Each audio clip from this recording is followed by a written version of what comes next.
Welcome to the Entertainment Rants Podcast, your number one opinion source for all things entertainment. Join host Marco Mazzola as he sounds off on the latest movies, TV, music, gaming, comic books, and more. Now, here's the man of the hour, Marco Mazzola. Hello, everybody, and welcome again to the Entertainment Rants Podcast. I'm your host, Marco Mazzola, and I'm joined again by my special friend, Mike Bro from The Bro Show. Hello, Mike. Hello. Rock on, everybody. Are we ready to talk about some stuff? We are definitely ready to rant about a few things. So last time, if you listened to the last podcast with Mike, we talked about holiday movies, our favorite holiday movies that we grew up watching, current ones, things like that. And there was definitely some omissions that I got feedback from, and I'd like to talk about them.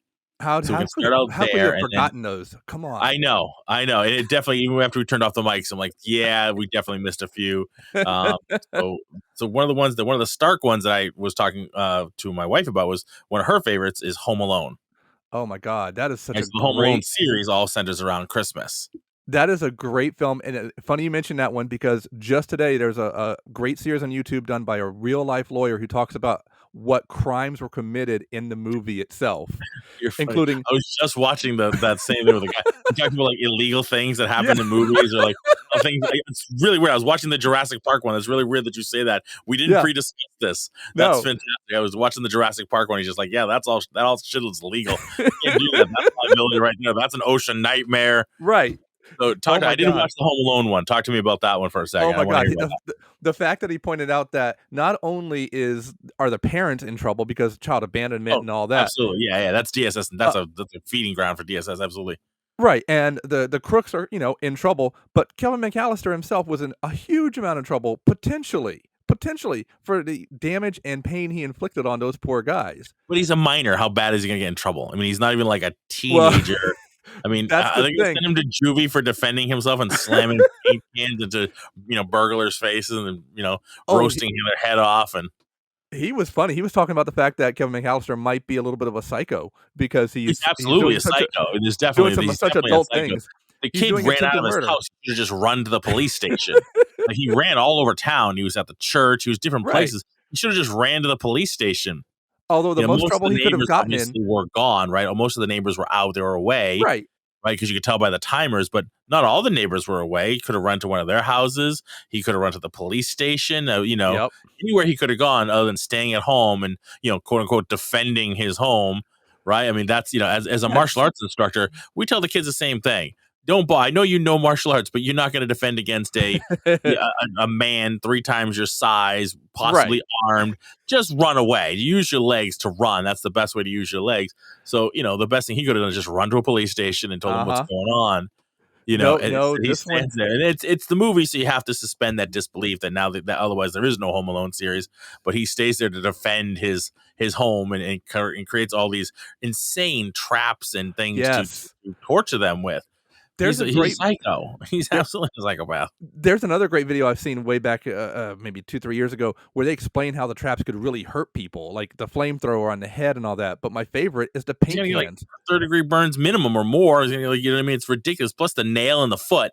Yeah, that's what I mean. That's hard to the stairs. Well, they showcase how if it might have been even a Mythbuster or something where the paint cans, if they hit somebody in the head, it's going to crush a head. It's going to knock you back and take your head off your neck. Even if they weren't completely full. I mean, because they look like some of them had been used, so maybe they might not have been 100% full, but they were heavy enough to knock them on their ass and knock them off the stairs. Yeah. Smash them right in the head. So, yeah, they absolutely would have, even if they didn't crack them completely open, it's a serious concussion. Oh, yeah. There's some stuff hitting the head and then hitting the floor. Halfway down the stairs. Yeah, it's absolutely, and you could have, God only knows. I mean, of course, it's a movie. So you suspend disbelief that these people did all this falling and everything and never once broke their neck. Right. At worst, they have like a little bandage or something. Or nicely land on their back. Yeah. No. They landed on their back in full, though. They cushioned their fall. They didn't damage their back that way. Oh, yeah. Luckily, no spinal injuries, no neck injuries. No. Yeah, exactly. Yeah, no. I mean, at the end of the day, they walked away with nothing broken. Just some scratches and bruises and a black eye or two. Yeah. After all that he did to them. Absolutely. And then they had Home Alone 2. Oh. We won't talk. They did another one. Did you see this new one with a new kid on Netflix? Disney. Oh, Disney. Disney's right. Yeah. It's a Disney property now. So Yep. Disney just released on Disney Plus exclusive. Something tells me a lot of the traps are going to be a little bit more tamer than what we saw as Yeah, probably which what is sad, teenagers. but understandable. Yeah, come on. It was fun. Can't promote doing that to people anymore.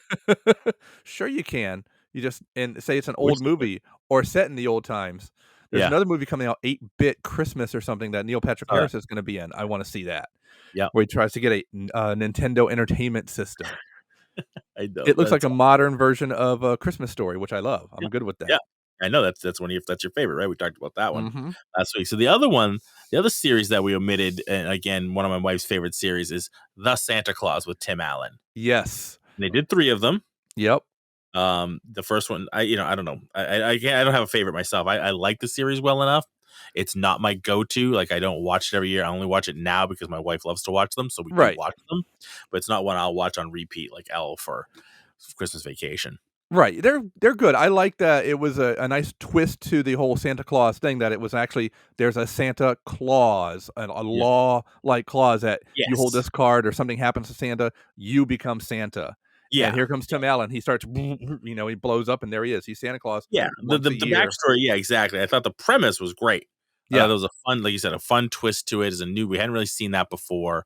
So that was fun. Yep. I enjoy Tim Allen. I've liked his comedies. I loved Home Improvement. But yeah, I don't know why. I don't know why, to be honest with you, why that movie didn't really stick with me as much as some of the other ones did. I don't know why. I couldn't really I put my think during finger on it. the like mid and late '90s with Tim Allen and even a couple of the actors from Home Improvement, they were pushing them so much. Like Jonathan Taylor Thomas was in so many different like holiday Yeah, and family was on all films of as it, well. Let's be honest, they might have oversaturated themselves a little bit, and I think they did that with Santa Other Claus. than that, If they had left the first one by itself, standalone, I think it would be a bigger cult classic than it could have been now, or yeah, than I what it think is so now. too. But they did 2, and then Second they one was did okay. I 3. was not a fan of it. It definitely goes degrading order for me, like descending order. Yeah. Like I like the first one, second one's okay. Third one, it was too much for me. I've seen the third one once. I only remember that it's what's his name in it? Martin Short, Yeah, Martin Short as Jack Frost, basically. that's it. That's all I remember. Yeah, yeah. It's Just it's kind of out there, and he takes over and he creates the robot Santa Yep. essentially to help him, quote unquote. Well, Tim Allen, he goes. Well, Scott, I think his name is right. He goes back home, but they still need Santa. But then Right. that robot basically becomes AI and self-aware. And now is taking over. And that's just you Becomes don't like want a that. Nazi Santa essentially, and taking over the whole shop and subjugating everybody. And then obviously Tim Allen has to come back and save the day. Of course. No. Yeah. And it's not as fun as a family friendly as the first one itself. No, definitely Just not. No. It So yeah. it definitely jumps the shark. I mean, the premise alone after the third one, it definitely can jump the shark a little bit. It's Yeah, hitting because that they kept well a going little too much. lower and lower on the magnification or higher and higher in the magnification on the card to see a third, a fourth. Well, Santa Claus 19, Santa has to wear red socks. Okay. Right, exactly. You know. It definitely pushes the envelope a little too much for me. But again, the first one is a classic, and there are a lot of people who do love it. So I apologize already for missing. Were there any other ones that you thought that we missed on the first time we talked about the movies? Oh, I'm sure there's gonna be some that we missed that people remember and think of too, but I think those So, I are mean, like obviously, the there's your biggest ones. classics, right? There's your, Right. there's your Miracle on 34th Street. There's your, original Scrooge, things It's a that you have. It's a Wonderful Life. That's the other Yep. one I was thinking of. It's a Wonderful Life. Yep. The classic movies. They're not for me. I was born in mid 70s. Wow, mid 70s, and I've seen them. Right. I'll watch them from time to time, but I won't go find it on Netflix. I won't pop in a DVD. White Christmas, Right. same thing. My wife will like those. I'm just not. I don't know why. It's not necessarily I don't like black and white. I watch black and white stuff all the time. I Right. just for some reason I don't gravitate towards them. I'll, Uh, I'll watch Elf 14 times in the season, and I'll be just fine with missing A Miracle on 34th Street. and I'm the same way. Even though there's a remake of Miracle on 34th Street, they've never really remade It's a Wonderful Life. I'll be honest, I never saw It's a Wonderful Life until about 5 years ago for the first time. And I was very moved by seeing it for the first time, but Yeah. I don't need to go back and rewatch Great it movie. every Don't get year. me wrong. There's nothing Yeah. against it. It They are deserves all the wonderful accolades. movies. Absolutely. There's certainly not putting them down in every way, and I do understand why people love them and hold them true to their heart, and they watch them year after year. I do understand that. I'm in no way putting them down. They're just not my taste. Exactly. not my bag. I don't really watch them. I'd rather watch Elf. And I think a lot of people are getting saturated with the Hallmark movies too. There's a lot of great ones out there, like we talked about, some standout ones, but every single one does follow the But when you come out same with 30 formula. of them every year, there's only so many different variations you can do because it's centered around Christmas. And they work with Right. the same, like, 20 actors too. Yeah. So you know what I mean? They blend together after a while, you know? Right. There's definitely a blending. How much can you do? Honestly, you could probably fall asleep during the first half of one film, wake up 3 films into the last half of a You totally think you're different film. watching the same film. Exactly. Like, I didn't even fall asleep. I closed my eyes for a second. Still Yeah. watching, picking up the story right where I left off, and you're like, wait a minute, this is 3 movies later? Instead of a mountainside town, they're in, seaside Florida. Like, but it's the same story. It is. Different setting, mostly, not always. Right. They're gonna run out of places on the earth to film from. They're gonna have to move to like the moon or something like that because at some point they're gonna give them ideas. Don't give them ideas. I know. Christmas on the moon. Hallmark Christmas 2049. They'll film it next year. 2049 from Mars. Yes, that's right. He finds his love and heart on Mars. Great. Judith Light is the light from the moon. Oh, Lordy. You know what, then? It has to be the honeymooners, because then, to the moon, Alice, to the moon has a whole different meaning. That's right, which spawned the Flintstones. Exactly. All right. Yeah. So the other movie we were talking about, and this is where we actually wanted to talk today, was about Christmas shopping and toys and, what's the big things. But some of the other movies that incorporated toys, which then became a thing. So the one I had in my brain, which is different than the one you had, was Jingle All the Way with, I don't know, Schwarzenegger, and right? Sinbad. And Sinbad. Yep. And they had Turbo Man. And they actually produced as a, so that was the big thing. Like that was the Red Ryder BB gun in that movie. Everybody wanted the Turbo Man. And so, they actually produced it as a toy, sold horribly because the movie was crap. Right. They made, millions of them and they didn't go anywhere. They just stood on shelves forever. Now you can probably find them in like the dollar bin. But you never know. No. Are they worth money now? You're the guy. I'm going to ask you that. Are they worth money now? Right now, the old ones may not be worth as much because there's actually a reproduction of that toy on Walmart shelves right now, this year. You can go buy Turbo Man. It's an original toy. It's a brand new toy, but it looks like the original toy from way back when. So there's no difference between the original they sold when the movie came out to the new ones today, which then will devalue the original ones because you could just get a new one. Exactly. So you're probably valued at about $25, $30, so maybe $40 if you wanted one right now. They're not making like millions of them. They're making enough to fit the shelves, like 5 on a shelf or whatever. But you can go buy one right now if you're a fan of the film, which is cool. I like that. It's a kind of a retro, that person that's listening, that one fan that's listening, go ahead and go get your Turbo Man. Yeah, Walmart, I believe, has them right now, so double check that and be sure. But that was a great film. Just it did showcase within the film story itself how crazy it can get for shopping for a toy. I mean, we've seen it from Cabbage Patch Dolls to. My mother was there. I was a little kid. I wanted a Cabbage Patch doll. She was out there fighting the stores, getting the Cabbage Patch dolls. I had one, and I ended up having one of the animal ones as well. Oh, man, the dogs. Yeah, my brother had a dog too. Yeah, we had them. We had the Cabbage Patch dolls. She remembers that craze. We went from the Cabbage Patch craze to like the Tickle Me Elmo, which I call Seizure Me Elmo. It is. That thing was possessed. That was another one where people were fighting each other. I was there. I was in the thick of that. You were there. Like I never worked in a toy store. God bless you. I've never worked in a toy store. I've worked retail during the holidays. We worked for Cambridge Soundworks together, and we sold home theater, which was nutty enough around Christmas time. Right. You know what I mean? But it wasn't madness like people fighting over a speaker, like they're fighting, literally fighting each other fist to fist to get a Tickle Me Elmo or a Cabbage Patch doll. Yeah. So talk to us and tell us what it was like. All right. So where was the first toy store you worked for? Well, quick background. My first job at 16 years old was in Shreveport, Louisiana, and that was at KB Toy Stores, and I was fresh in there. The way I got the job, I'll tell that story real quick, is I used to go to that store for 2-3 years prior to being hired. I got to know the managers, the assistant manager really well. And one day I'm buying 3 G.I. Joe figures. You'll appreciate that. 3 G.I. Joe figures in my hand. And the manager looks at me and goes, "Hey, Mike, you want to work next Sunday?" That was my interview. I'm like, wait, what? I can get paid to work here? Absolutely. So that was, I'm like, that works for me. So that Christmas was a little bit blurry because it was my first one. Nothing too crazy had hit at that point. This was 91. But 92, 93, while I was there for another couple years, that's when Power Rangers started to hit and get really big. That was like the Oh big boy. craze. Yep, that was another So one, Power Rangers. So we'll go so through that list. Keep oh my going. gosh. So yeah, well, with Power Rangers, that was the year that Dragon Zord hit for the first time. There was the initial 5, there was the initial Megazord, the bad guys, Rita, Repulsa, and all them. But when the Green Ranger hit, that was huge. That was like one of the big things. And as I'm working as an assistant manager at that point, 18 years old in the store, fresh faced, I'm still learning the ropes of how to count money and everything. We get a Mhm. shipment in, 2 Dragon Zords. That's it. One case, 2 Dragon Zords.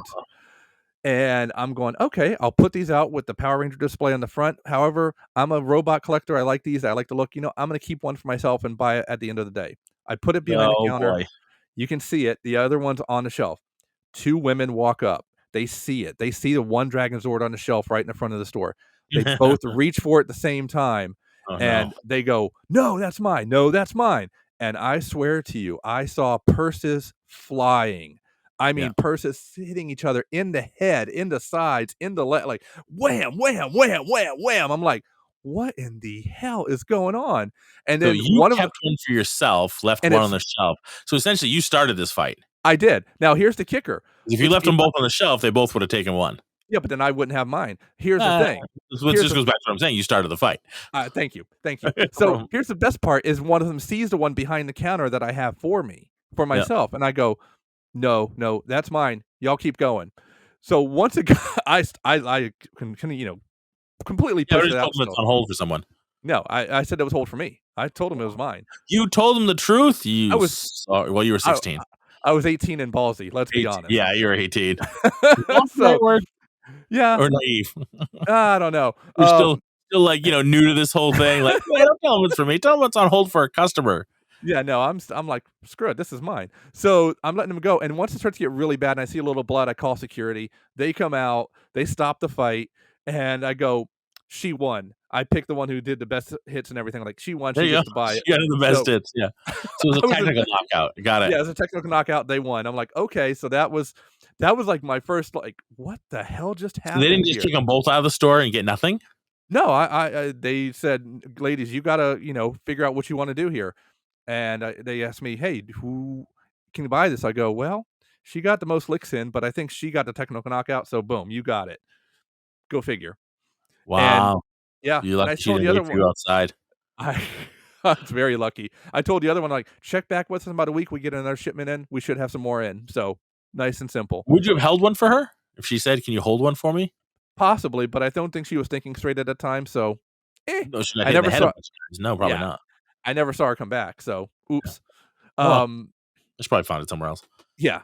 The next couple years, I ended up working at, while I was in college, I ended up working at a Toys R Us, and it was just during Christmas time, and I was there for the big Super Nintendo versus Genesis talk. I Mm. worked in the electronics. I didn't get to work in the action figure department, which was upsetting, but that's okay. Yeah, because they know your story from KB. You Yeah. hold all the crap for yourself. You don't let the customers buy anything. So you They cause fights. Of course, they're not gonna let you sit in the action figure section. yeah, they put me in a place where everything's locked up and I don't have access to. Sons That's of right. bitches. So, I got to Figure out your learn it. game quick. Oh, it was awesome though because I got to learn the systems in and out. I learned that Super Nintendo was way better than Genesis at the time. At the time, At the time. color volumes, the Mode 7 scale and rotation, all that. And I sold multiple of Super Nintendos while the Genesis just kind of sat on the shelf, unfortunately. So seeing people come up and wanting to get that, but at what, two It's hundred like that dollars at lonely the time? puppy in the store. Its Oh eyes man, looking up at you. "Please buy me." No, you're a Genesis. Get lost. yeah, no, no. Genesis was good though because I never um, had the Genesis. I did have a Super Nintendo, right? But I never had a Genesis. Genesis wasn't bad. I enjoyed it when it came out with the, Sega CD system, the Master System that could connect to it, and it had Yeah. live action, so you could play, like, different live action games, including the, Band for a while, and you can hardly find now, Night Trap with Dana Plato in it. Oh, It's a wow. horrible yeah, horrible Death video Brothers. game, Yeah. live action stuff, really bad video quality, but didn't matter, it was fun. I go Um, back all the way to Atari. yeah, Right, I started with the original Atari was a 2600, and I then I had got that a too as a kid. ColecoVision, Yep. which then had, like, an Atari adapter, so you could play your Coleco and then plug in this little box to it, and you could play, like, your Atari games on it as well. Yep. That was interesting. that little stupid controller with the knob and the Yes. number keypad, which I never really figured out what the hell that did. It was probably like one game that Star utilized. Raiders.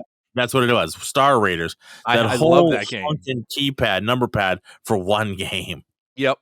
I love that game, actually. That was one of the few games I would play over and over again because I felt like I was playing The Last Starfighter. That's just me. I love that That's a movie. favorite. I love that movie. That's a whole other episode right there. We can talk about some Yep. great 80s, sci-fi Yeah, flicks we're that gonna have to, people don't we'll watch. get to that podcast eventually. So, Toys R Us. Toys R Us Toys R Us wasn't now. yeah, Toys R Us wasn't bad. Didn't see any real fights there or anything. I saw people trying to grab the slips. Remember the slips you would have to pick up to go pick up Yes. your Because everything was under video lock game and key, so system you or still wouldn't big get to the G.I. Joe customer. system. Yeah. You had to go to the cage to go pick it up or whatnot. I saw Yeah. people trying to take multiple slips to pick something up sometimes. They're like, no, you can take one, one per customer or whatever. But they wanted If to that buy rule's in place and you grab a bunch, you go to the counter. Obviously, you're not trying to pick them all up at once, right? they were. Like, They were going to try and pick up like 5 Super Nintendos so they could sell if you them or hand the whatever. person 5 slips of the same thing, they just look at it and you go, "No, it's one per person." Right, I know. Before I have to go put them back now. Exactly. So That that was doesn't make actually any sense. Like people's brain power sometimes. Like if you're gonna try to scam them that way, grab 4 or 5, go buy one, leave, right. come back another day because it's gonna be there because there's slips for everyone that's there, and then pick it up. They're not gonna necessarily remember you per se. Right. You know what I mean? Then you can do it, but you can't pick up all 5 at once if it tells you it's only one per person. It's not going to work. Right. They're just gonna take the other 4 slips and say, "Go see you later." I got nothing. So after that, I ended up during college. I ended up working at Suncoast. That's where we had some different big movie videos that would come out. This was like VHS. This is just before DVDs would hit. Yeah. So we're talking 94, 95, 96. And oh my gosh, I remember going in. We had to the year of 1996. This is just before I left Louisiana. The summer of 96, you had Independence Day hit. And it was one of the quickest turnarounds for Independence Day to come from the movie theater to VHS tape. We had to go in on Thanksgiving Day to set up for the promotion for the sales on Black Friday. So on Thanksgiving Day, we had to go in for 4 hours to set up like 500 cassette tapes of Independence Day so people could buy them. Oh my God. Black Friday that day, I kid you not, I think we sold 300 in less than an hour. And I don't know how we rung it up on 2 registers with 3 people or I have no idea. People came in for that movie. So, and then the next day on Saturday, we actually had a delivery and it was just insane. There were no real fights necessarily that day because there was plenty for everybody. Right. We're talking Shreveport. A lot of people had VCRs at the time still. But it was surreal. And I made the bold statement back at that time that Independence Day was better than Star Wars. I rescinded that about a year later, but I said Independence Day was better. You get your ass kicked. I did. I totally did. By Star Wars geeks, but that's okay. I'm one of them. But yeah. I was wrong. Yourself. I was wrong. I fully admitting it on the podcast. Fantastic. So I remember Suncoast, and I was in there all the time because there was one right near my house in the I think it was the Arsenal Mall. I don't think it was Watertown. It was Arsenal in Watertown, Massachusetts. And I remember when the '89 Batman got released. Yes, and that was obviously the huge rage for that year, and that was a pretty quick turnaround as well for that. It was less than a year, which was unusual at the time. Because originally was not. Like I remember originally when they first started doing VHS, home, the stuff coming home. It took a long time when it left the theaters before it would be in the stores. It was a long wait. And Batman, I remember that being one of the fastest I ever saw, and I remember I pre-ordered it. Remember, you pre-order, you put like $5 down, and you get the call saying it's in. Yep, it's in. The funny part was like 9 times out of 10 when you do that, you get there. There's like 40 of them on the shelf. You're like, why did I pre-order? Like, what was the point? I didn't put $5 down any money. Right, I put $5 down to guarantee I was going to get one, and there's like 40 of them still on the shelf. Like waiting for other random people to come get them. Like, oh, I mean, it's not a bad thing, but it's just kind of like, oh, I pre-ordered for nothing. I can just go grab one over there. And you have to wait. You have to wait. You have to go there and wait for the person to find yours. Yep. I could have grabbed one off the shelf and just handed it to him, like, be out of the store at least 10 minutes earlier. Uh-huh. But you don't know that. You don't know that going in. But eventually I learned and I stopped pre-ordering. I'm like, it's going to be here when I get here. There's no point. No point. Don't get me started on the piles more in the about bag. a marketing business thing to hook you to go there to make sure you go there to buy the movie Exactly. That's versus anywhere exactly else what it that's going to was. sell it. Yeah. Yep.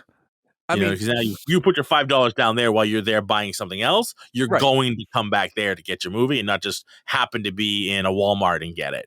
The only time it was ever a good idea was an anime film because they'd only get like 5 copies per store or something. Right. Because they were Yeah. super There's the expensive. But Batman '89. They had hundreds. It was not yeah. a point. Yeah. Jurassic Park, same thing. The original Jurassic Park. You know what I mean? Things like that. It was not worth it. It was just go and grab it. And All right. Suncoast is great for toys. You know, you could get all Yeah, sorts they of fun moved toys. into other stuff really fast. Like they didn't just sell the Mhm. videos and things like that. They had to me, it was one of the first stores that was like they sold videos, but then they sold a whole bunch of other things. Like I wasn't like a Newbury Comics person, whatever. It was like to me that was the first thing. I used to go there all the time, and then you see, oh, they have like action figures and they have like cool other little stuff. You know what I mean? Which wasn't Exactly. just what they were selling, which was videotape. So I love that Oh. store. I Ah, wish man. it's one of those stores that are gone now that for weird reasons, I wish were still around, even though we have Yep. tons of other types of stores that do more that you can get the stuff at. And they It weren't it necessarily the least expensive in town either. No, but they had a good feel to them. They felt like your living room. They felt like your 80s, 90s living room essentially. Yes. And Yeah. that was a nostalgia feel you never got. Plus, you could watch a movie while working all day. Yep. You Quick sit there side and note. watch the movie while you're shopping. It was great. Well, side note, working at Suncoast, watching, we would sometimes play National Christmas Vacation, and we talked about this in the last episode. I always had to fast forward through that one speech. So just because Yes. one bad word, like really bad word, had to fast forward. I'm surprised they let that on there. I mean, because it's not a G-rated movie. It's not. I don't even think it's I PG. I think know. it's PG-13. You know what I mean? So it's surprising that, and I can look it up. I know, but surprising that they actually had that one playing. It was beautiful. I did not mind it at all. And if it was like after 7 o'clock, I just let it play. I said, screw it. Yeah, what the hell? We're I past remember family seeing hour. that in the theaters when it came out with a buddy of mine, and there was some dude like maybe 2 rows back who was just I wanted to stuff popcorn in his mouth and slam his head off in front of him. He just was like obnoxiously laughing, like there's a good laugh and then it's just an obnoxious laugh. Yep. But he was laughing at nothing. It wasn't like a funny moment or a funny line. Oh. Nobody in the theater is laughing, but this nitwit is gooberly I laughing hate for that. no reason. You I'm know, like, dude, you're ruining the experience for everybody around you. duct tape solves that problem quick. Oh my That's all god, I'll it was say. awful. It was awful, and Mhm. it's like, and you don't obviously you're not gonna say anything because you don't want to start shit in the middle of a movie theater, but you don't know. There could be Right. something mentally wrong with the guy. You don't understand what's going on. You know what I mean? Like I Duct had tape. another experience like that, which was obviously somebody who had a disability. I went to That's see different. Finding Dory, and so it was like the movie theater was like went to like a matinee because I enjoy saving a couple of bucks. There was just a sea of kids Yep. watching this movie, right? And in the back, there was this poor kid, wheelchair, obviously, was struggling mental handicaps and things like that, who was not, the laughing was more like moaning. Oh. So it sounded Yeah. very sexual moaning. Like it was like almost like he was doing something to himself in the back of the theater. You could see everybody around you with their kids were like super uncomfortable. Right. Because he wasn't just he was just laughing. It's laughing, but the noises he were making were super uncomfortable for everybody. I Oh, felt so no. bad for him, and of course, I felt bad for the parents and all Right. the other kids around But you us. can't tell him and he can't be there, you know? Oh, you feel bad for the kid. He's just trying out there enjoying a movie. You know what I mean? Right. Like just like the rest of us, and he can't control it, obviously. So it was like Right. that catch-22, like this poor kid. But then you're like the poor kids that are around these parents are like, why this kid's moaning really bad? You know what I mean? At a fish movie. Yeah, at the fish movie. So Yep. not to mention the fact that the Finding Dory was not as good as Finding Nemo. So that was a distraction because the movie didn't like engross you as much as the first movie. So you're like, oh, this movie's kind of a dud anyway. Oh, Now I gotta listen to no. this. Oh, That no, was tough. no. That was a tough day. That was a tough watch. So all right, back to the toys. So we got Christmas, Yes. the holiday season's upon us. I don't care what people Yes. say. It's November. Thanksgiving's gonna have. I do give a rat's ass.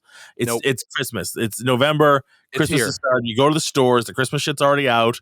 Yep. Let's just get on board. Stop trying to fight it. Let's just get on board. Get your tree up and let's do this. Yes. All right, let's Oh get my into the God. season. Well, I mean, So what do you see as the toy guy? What's big now? What's going to be the big, which as we know is going to be big but very hard to find because everything's going to be hard to find according to what they say this year. This year, yeah, because of the shipping delays and everything right now, it's gonna be very tough to find a lot of Between things. manufacturing delays, between supplies, labor, people who actually do, the labor The shortage, work. and Yep. then shortage for the shipping, it's Yep. going to be an insane season. Honestly, I think a lot of from from our group standpoint, from our age group, I think the biggest kind of toy are going to be anything retro. There's a lot of good retro stuff out there this year. In particular, you have some great retro stuff from Barbie that are showing up. You actually have some great retro for GI Joe. Not only GI Joe, a 6-inch scale called GI Joe Classified, where they have like Flint, Lady J, Cobra Commander. They're starting to hit. They I have saw those. a breaker with the Ram motorcycle. There's even a Baroness that's starting to hit again on Yeah, her she's in blue, motorcycle. right? She's dressed in Um, blue. yep, and she's That's on a the blue. motorcycle. Actually, Yeah. she actually comes with a motorcycle in the 6-inch scale. Yep. They're also doing at Walmart an exclusive line that's GI Joe Retro, that are the 3 3/4 inch figures, that are available on similar to the old card back, where Hmm. you can get like Grunt, Cobra Officer, Cobra Trooper, Snake Eye, Storm Shadow. Like they're starting to hit as well, and you can get a Cobra Fang, a Cobra Hiss Tank, GI Joe Awe Striker, things like that. Um, but I think the biggest thing from GI Joe, and it's not going to be available till next year, but if you want to get something really unique, HasbroToyShop.com has a uh, funding thing going right now until December 7th or so, I think. You can get a new Sky Striker. Brand new Sky Striker they're Oh, designing, very good. and it comes out next year, so you're paying for it to come out next year, but, it's gonna come with O-ring GI Joe figures for the first time in, like, decades. Yeah. And it's gonna come with Captain Ace, it's gonna come with, another character that's never been made but was featured on the Sky Striker art box, and if you get past certain tiers, you'll get, Scarlet in a pilot outfit. You'll Yeah. get another pilot, and then you'll also possibly get ground crew to wing in the jet itself. Like, okay, that's cool. $230, but cool. And they have to have like 10,000 backers for it. Yeah. Oh, yeah. Um, yeah, so that's something that you're kind of going for next year if you're going to do it. As far as any other toys, anything Transformers, from the Transformers Kingdom line that's retro, Mhm. based off the old G1 line, that's the ones to get. Those are super hard to find right now, including like Trax.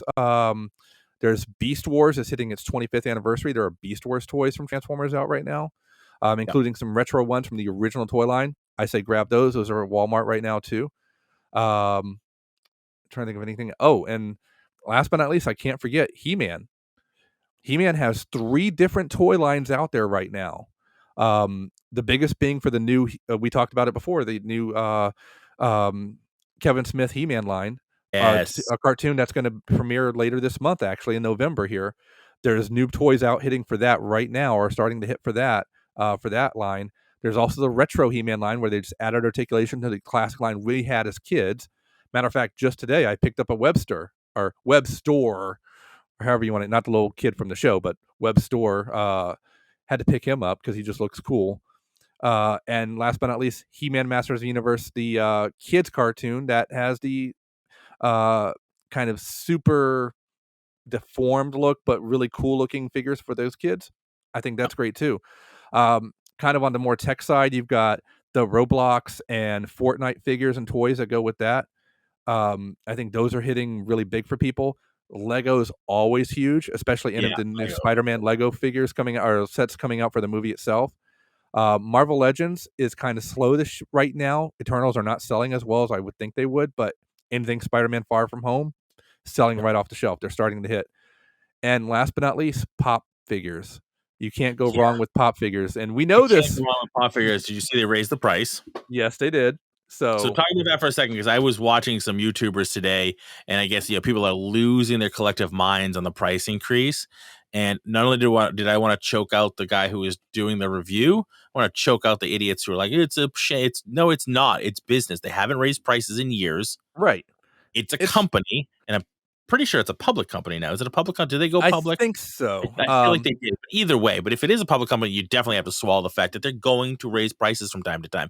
And forget about the fact that even without the shortages and everything else that's going Right. on, I own a business. See, these people who lose their little minds, you basically understand they never owned a business. So they don't understand what it takes to run a business. You know, everything goes up every year. There isn't Right. one thing in my business that hasn't gone up year to year. My rent goes up, electricity goes up, my labor costs go up because you have to give your employees raises, cost of living raises, even if it's minimal, but we try to do more. But everything, the price of the t-shirts I buy for my, which we give away for free when you start a membership, you get a free uniform, but that price goes up on me. Cotton goes up, manufacturing goes up, everything goes up. What do you want to do? Run at a loss? So now 3-4 years later, they haven't raised their prices. They're making less money per unit than they were 3-4 years ago. Right.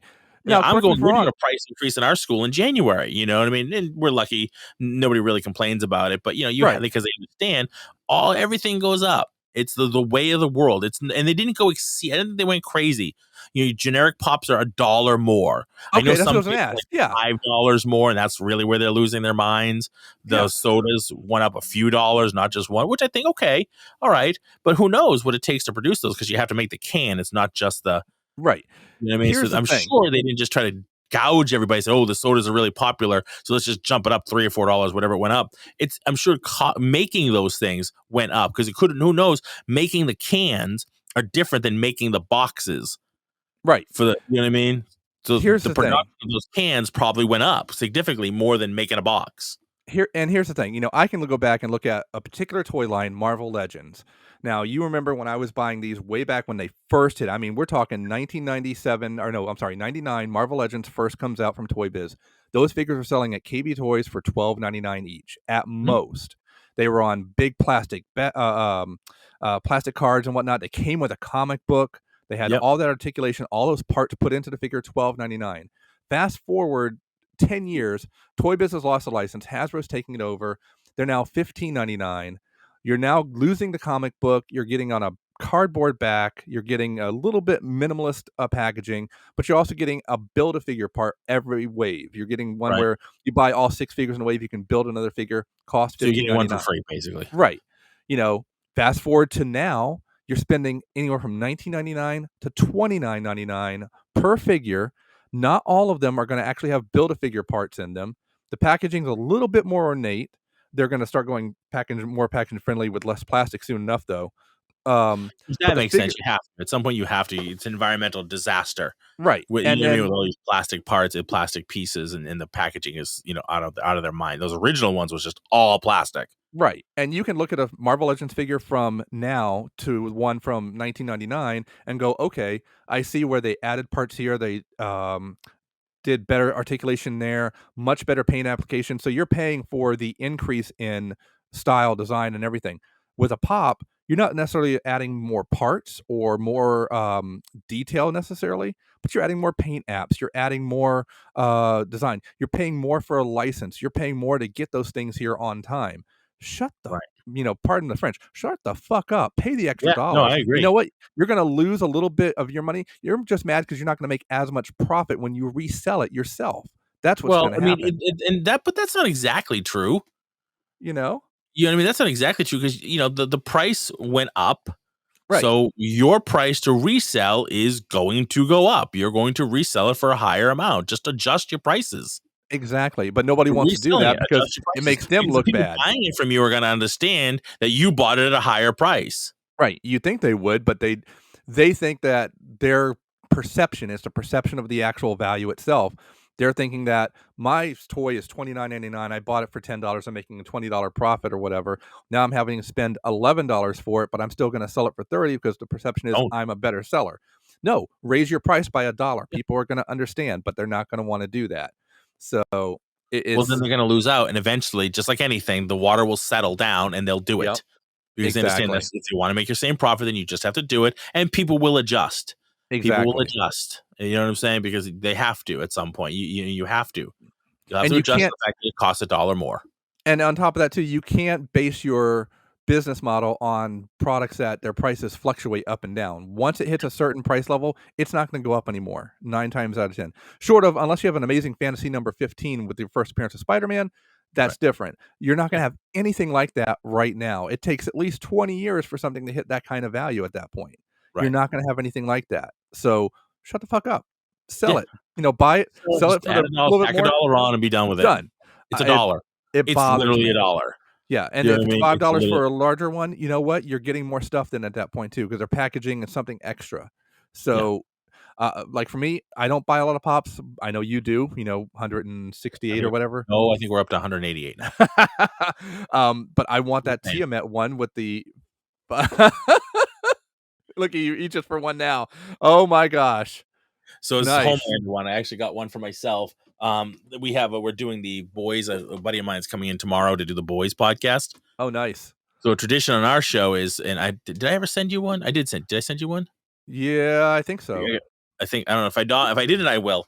Basically, whenever somebody comes on the show for their first show appearance, whatever we're talking about, I buy them a pop figure and give them a pop figure for that, whatever it is. That's awesome. My buddy Larry is coming on tomorrow. We're going to talk about the boys. So I'm giving him a Homelander. Oh my gosh, pop figure. It's my tradition. It's a nice, it's an easy way to give them a little gift.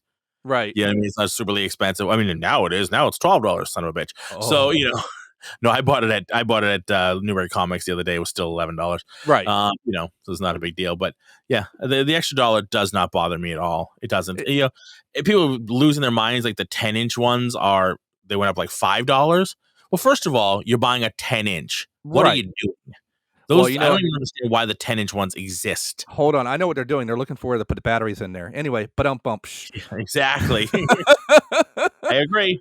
Yep. Not a funny show, Mike. So I don't understand the 10-inch figure, the 10-inch pops. I don't, you know what I mean? I have the biggest one I have is the Fezzik, which I think is he's the 8-inch. You know what I mean? He's slightly larger than the regular ones because it's Fezzik.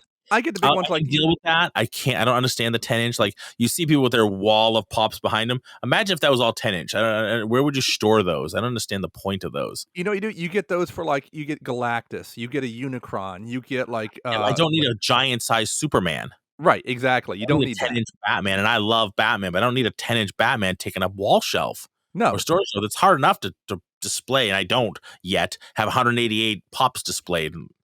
Right? Imagine if I had 10. Yeah, when we move, we trust me. There'll be a man cave with a pop display. Oh my God. And I'll like I'll rotate some in and out. Yeah. You know what I mean? I'll have a certain number on my wall that I'm going to display, and when I hit that number, if I buy more, I'll either sell or rotate out. You know what that does? That puts. And you know who that is? That's us. Working in retail to do that. That's what that is. We know we have to display properly. Yeah. I do like right now, like even now, it drives me crazy every day. I have a shelf, a bookcase sort of thing that has my pops on it, and one of the shelf is literally 3 rows deep. Ooh. A pop shelf. So it's like, I don't know, it's like 8 across and 2 high that fit, but it's 3 rows deep.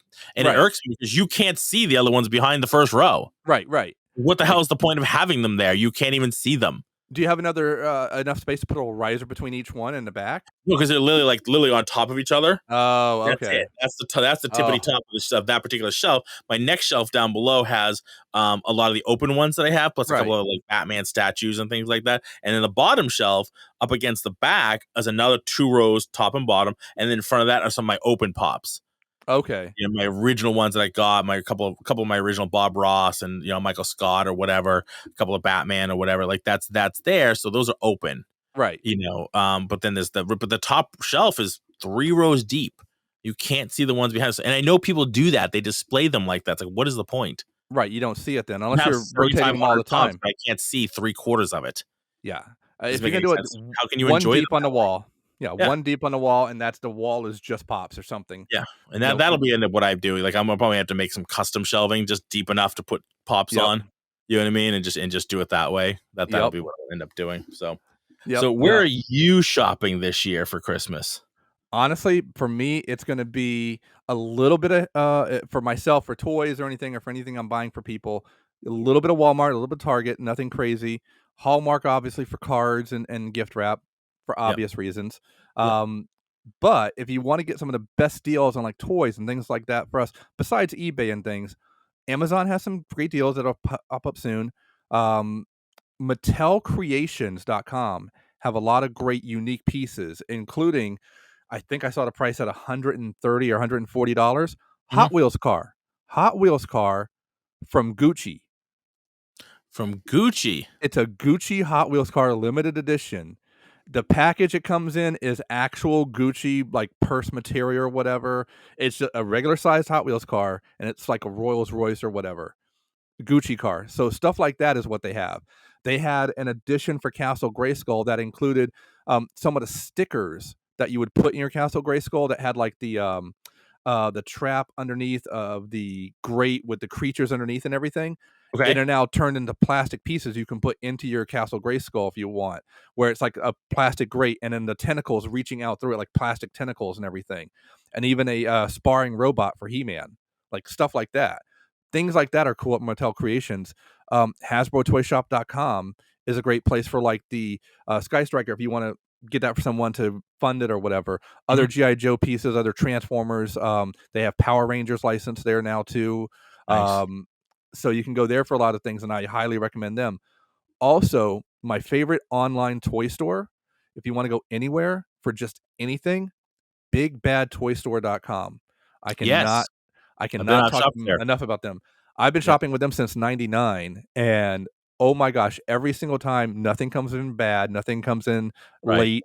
They even have a couple great features, something called Pile of Loot, where you can pre-order stuff. When it comes in, it gets paid for, and then they hold it for you up to Mhm. 90 days. And you can go, okay, I got this coming in this week, this coming in 2 weeks from now, and 3 weeks. You know what? Now I want it all shipped for their single $4 shipping price, as opposed to Nice. multiple shipments, so you can save some money that way. Cool. Matter of fact, I think I have a Transformer and a couple pops waiting for me right now. There you go. Loki. Which pops? Talk to me. Which pops? Feed me, vicariously through you. Morbius and Loki. So, from the TV show, Nice. like their Yeah. suit in their Yes. suits, they're Yeah. waiting Just the for me one. to Yep. say ship. So, Yeah. and I think the Yeah. Iron Ravonna Man. Renslayer comes with Miss Minutes.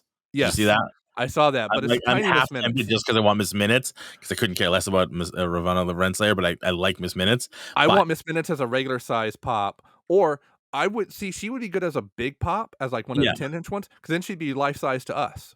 right. That's right. You know, She would that be. would be That would be perfect. funny. That would be perfect. That would be perfect. I agree. So, what is your opinion? Because obviously we're talking about the online stuff. Online versus brick and mortar store. You know what I mean? There is, the big bad toy store. I get the Amazon. You know, it's the big monster, right? It's Right. the big monster in the room. I had a client come to me today, actually a student who was needed gear. Okay. And she's actually, her dad wants to know if they have to buy it from me or can they just buy it anywhere. And the reality is they can buy it anywhere. I can't stop them necessarily. Right. Okay. I mean, there are ways to do it. I don't really believe in it. I don't really think it's great business to do that. People, some people logo their gear. I don't, because I'm not going to spend the money to logo gear. Some places would be like, well, no, it's an insurance thing, but it's not. That's a lie. If you say, no, my insurance only covers it if you buy it from me, that's BS. It's not true. Right. But people try to play that. At the end of the day, it's more about, you have to find a nice way to tell a client, like, listen, you can give that money to Bezos. He has billions, or you can support the school that your daughter goes to. Exactly. Just trying to, pay their staff and do better and have better things for your daughter. Yeah, you're going to pay a couple of bucks more, but you're supporting the local brick and mortar store, the mom and pop shop. You know what I mean? Or you can go support Bezos and give him another yacht or another trip to space. Thank you. And that's exactly what I recommend to people. You can, yes, I say Hasbro Toy Shop. Yes, I say Mattel Creations. They're small stores compared to everything else. And to buy direct from the company, I think is better. But if you can buy from someplace like BigBadToyStore.com, or if you can buy from other places like SmallJoes.com, is still up and running. They have a few things. Yeah. I'd rather buy from Funko directly. Yeah. If they had stuff on their website. Like, it's yeah, exactly. You know what I mean? Especially the exclusive stuff. But you're supporting that company directly as opposed to going through a reseller like Amazon or Walmart or anything like that, where they're taking a huge profit chunk from it at that point for themselves. And 9 times out of 10, if you order from a company, a smaller one like Hasbro or from Mattel or from Big Bad or from Small Joe's or from anything like that, when it's shipped out to you, it is packed nice and safe and secure. Bubble wrap around it, some craft paper maybe to keep it from shifting around or whatnot, or it's at least decently packed. You get it from Amazon or Walmart or Target or anything. I have had carded G.I. Joe figures, carded Marvel figures come in to me, and they're just thrown in an envelope with no padding whatsoever. So by the time it gets to me, it's crushed. By the time it gets to you, yeah. And that pisses me off. Oh, yeah. Not that I have to keep it in package. I like to have a good package to take a photo of and whatnot. Not, here's Grunt's picture and it's warped and twisted in a funky Yeah. way and he looks like his eye is droopy. Avatar is No. creased. Yeah, no, I Yeah. understand. Because I think I've never purchased a pop figure from Amazon. I see them on there all the time, but I Yeah. don't buy them from Amazon. I'll buy them from Funko. I definitely get them off of eBay, Yep. or I just go to like a Newberry Comics or that local comic shop that I go to, Comically Speaking in Reading. I buy a lot from there. I'd rather support those guys than Exactly. You want to support small business. Amazon. I know it's going to be there. I know it's going to be, and I can check the condition when I walk in there and make sure it's not all screwed up. You know what I mean? I don't. I've seen some that are, and I don't buy them. Right. Personally, And because I'm a collector and I like to keep them nice. I put them in the plastic. You know what I mean? I don't open them. and that's one of the flip side of the coin of that is if you're gonna buy a toy that you want to see keep in package or anything like that or looks really good, you have to go into a Target or into a Walmart because there's no Toys R Us anymore. There's not a lot of small mom and pop toy shops. Huh? Read some articles. Toys R Us might be coming back. I know, but I you heard. want to see the toy itself. Now, that said, you can go to your local comic book shop or the one that you go to there, even Newberry Comics or anything, and if it's going to be a little bit pricier, but again, it's worth it because you could be supporting a small business. Sure, and Newberry's like $1 more. It's like $12.99 for an average pop. Exactly. It's $11.99. So it'll probably go up to $13.99 now that they've raised the price. You know what I mean? Oh, the horror. Price. Yeah, exactly. You know what I mean? It's Yep. $1. I mean, everything's gone up. You know what I mean? Price of my coffee goes up. It is Right. what it is. So I don't have any struggle with that whatsoever. But yeah, I'd rather go to a Newberry Comics. I'd rather go to a local comic book store and pick that stuff up. And don't get me wrong, I'm not against Amazon. If you see my Amazon shopping list, your head would between personally and the business. A lot of stuff comes from there because it is more convenient. It is easier just to have things shipped to you in a day, and I don't have to trek out. I got a kid who obviously I take care of him every morning before I go to work and bring him to wherever he's going to be for the day, and my wife goes and picks him up. So there's not a whole lot of time right now to go shopping, and we're not at the point where we're taking him out to shopping stores yet. Only because of the pandemic, because of the virus, we're not really taking him out so much. Until we can get vaccinated.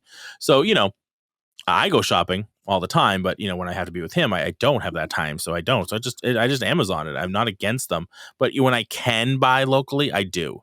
Exactly. Absolutely. I was just having this discussion today with one of my employees, even like construction stuff, like stuff for the business where I have to do things. I have a local Ace Hardware, which I know is a big, but they're locally owned, right? They're franchised, so I'd rather support that guy than go down to Lowe's if I can. Exactly. I'd rather go there than go to Home Depot. For if I need something, because it's right down the street, and I'd rather support him and give him the extra $1 he's probably going to charge me than a Lowe's would, because I'm supporting this guy who I know, you know what I mean, and just give him my money versus Lowe's and Home Depot, who they have plenty of money. They don't need, if I need to buy paint or something like that, I'm just gonna go to a local shop. I feel better doing it. Well, maybe that's because I own a local shop, right? I own basically a mom and pop business. You know what I mean? And let's call it what it is too. KB Toys, Toys R Us, and its current incarnation, and FAO Schwartz stopped being around because people stopped going to shop there. Sure. And they were like your local toy store. Yes, they were a big company, but they were your local toy store you could go to. They're no longer around, unfortunately, because of that. Because they're brick and mortar, their prices have to be a little higher. Right. And that's sad.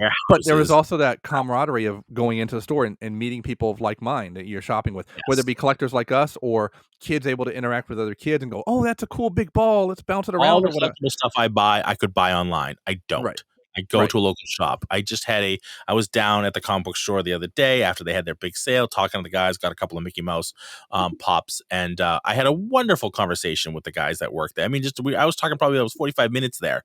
We talked about martial arts and karate instructor, and then talked about the toys and the pop figures and things like that. I can't do that on Amazon. They won't talk to me like that. They stopped.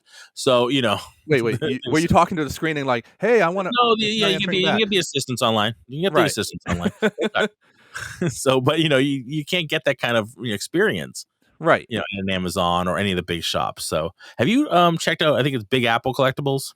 Yes, they're expensive. They're expensive, but they got some cool stuff. They got some cool stuff. They have everything. Yeah, they always have like exclusive stuff there. But they are pricey. They're like top tier. Like immediately, they jack up prices. Like like immediately an exclusive, let's say pop figure, jumps at least $20 to $40 as soon as it gets on their site. But then you're guaranteed to get it, and it's not a legit one, not like a fake one or right, because that's the danger with eBay. Yeah, that's the danger with eBay. There's a lot of fakes floating around on eBay, so you have to be super careful. Now, what's good about eBay is you could be supporting a small business. I do sell toys online myself, and it's nice to have people buy from me and repeat customers and whatnot. Although I got to tell you, one of my little weird quirks when I price things, Nothing's ever priced anywhere from $13 to $13.99. Nothing. I don't want the number 13 in my pricing ever. Yeah, It that's has to weird. be. It's either Awesome. up to $12.99 or it starts at 14. Like there's a gap there. That's it. You got your thing. Hey, You got your thing. So if you're looking at a $13.99 toy, forget it. You're not gonna find that on my shop. not It's going to be at my $14. shop. I'll buy something for $13.99, but not on my shop. It's not going to sell for that price. If you're on eBay, what happens if you're on eBay and you start? Do you ever do a bid, or do you mostly do a buy it now? If I'm looking for anything, 9 times out of 10 to buy it now. If I'm selling anything, I have the option. You can do a bid. What if you start something like $7 and it ends up at 13? Because that's what the bidding went That's to. okay. That's all right. That's Okay, I just can't do making anything sure you about don't that. cancel the bid or anything like that. All right, just checking. No. I won't do that. I mean, I'm if you not that want, crazy. just call me. I'll put it up to 14. I'll bid 14. I don't know. Do you really Now, need listen, I got some these like? 5 items that are 13 right now. Can you just jump them to 14 so they'll go up higher? All right, that's fine. I Yeah, got that kind of time. do you need like a gym shoe or something? I mean, come on. No. You never know. Well, if you look at me, yes, I do. But do I wear it? No. You definitely need it. Need and want are two very different things. That's very true. Oh my gosh. I Which need takes us right back Transformers. to toys, because there's a lot of stuff I want. There's not a lot of stuff I need. People needed back in the day when I got to FAO Schwartz were the Furbies. Oh my Now God. I that had a Furby, yes. I That had fuzzy 2. little thing. I was there when we built the pyramid for the day that they first showed up in the store, in the Boston store. Yep. And that pyramid lasted about 5 minutes. And when I say it's a pyramid, it was at least 300 Furbies. And they were all picked up and people walking around with them within 5 minutes. I mean, Wow. it was done. That was one of them. So take us through some of them. So we talked about Cabbage Patch Kids. We talked about the Caesar Elmo. Yep. Now we got Furbies. Power Rangers was kind of another one. Yep. A massive, like, oh my God, we have to have this. What were some of the other that stand out in your mind as the big, There was one smack people in the face for? There was one for you mentioned earlier, Tickle Me Elmo. I was there when that first hit at FAO Schwartz actually, and I remember that people would come in like crazy trying to make sure they got it. Were there for when the shipment showed up. Not many fights per se, but definitely some very heated discussions, shall we say? Negotiations. That Yes. is, I need that for my kid. Are you really teaching the best values for your kid by arguing to get this toy right now the way you are and raising your voice? Come on. No. That's awesome. A little morality lesson. But then you would open up the paper. Remember the paper? You would look in the paper and the classified ads from time to time, and you would see OBO for a $20 Tickle Me Elmo. OBO 500 or more. OBO. I'm like, what the hell? This is before people started selling on eBay. So they were buying these and then putting them in the classified ad. So you'd have to go to somebody's house or whatever, or meet them in a parking lot to pick it up. That's not sketchy. Just don't do that. Thank God, at least if you're going to do that, you can ship it and not have to meet someone if you need to. But still, that was crazy. I do have to share this one crazy story for Christmas time. Wasn't like a super hot toy yet. It was the first year it was out. Lego Mindstorms.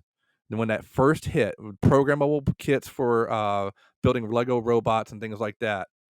Guy walks in with his wife.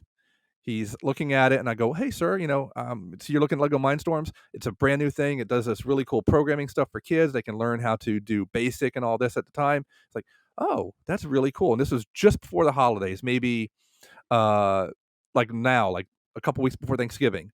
So no super rush for it yet or anything. This was 98, so no big internet push quite yet for it or anything. Talking with him, like, I know that voice. He's got a big bushy beard. He's got hair and whatnot. As soon as he starts talking a little bit more, I'm like, oh my God, I'm selling a Lego Mindstorms to Robin Williams. Oh yeah, we talked about this. Yes. Yes. To Robin freaking Williams. I'm like, how cool is that? Like, seriously. So he got to be able to buy it before the rush, which was great. Nice. And I kept my cool. I didn't freak out or anything. But when I say he and his wife were like the most kindest and nicest people ever, and he was very kind of quiet. He wasn't Robin Williams, him on the phone too at Cambridge Soundworks, and he was very reserved, very quiet. You could hear the inflections in his voice. You knew it was him, and then obviously I had to pull up his account because he was, we were talking about an MP3 player, so and it said who it was. So yeah, that was pretty cool. I remember, that was one thing I loved working at Cambridge Soundworks. We talked to a lot of celebrities. Yeah, somehow that was crazy. It was insane. I mean, I talked to Robin Williams. I talked to Paul Sorvino at one point. Wow. Yeah. And then I talked to there was somebody else I talked and I can't remember who it was. At one point I talked it was somebody's representative. It wasn't the person, but yeah, we had a lot of people come through there. We remember we had what do you call it? Stevie Nicks. So that those guys that because they did a The special Model edition 12. 12. So they came into the shop one time. That was pretty cool. I have one of those. It's a very nice system, by the way. Still running today. I think I still have mine. Yeah, I'm it's pretty sure solid. I still have it somewhere. I think it's down in storage in our basement, but I'm pretty sure I still have my one. It wasn't that version. It didn't have the signature on it, but it was a Model 12. Yep. It's a great system. Yeah. It was So, a great no, that was Cambridge Soundworks was fun. You got to work in the store before doing the sales over the phone. I did it sales over the phone, but you and I remember the calls that would come in during that time.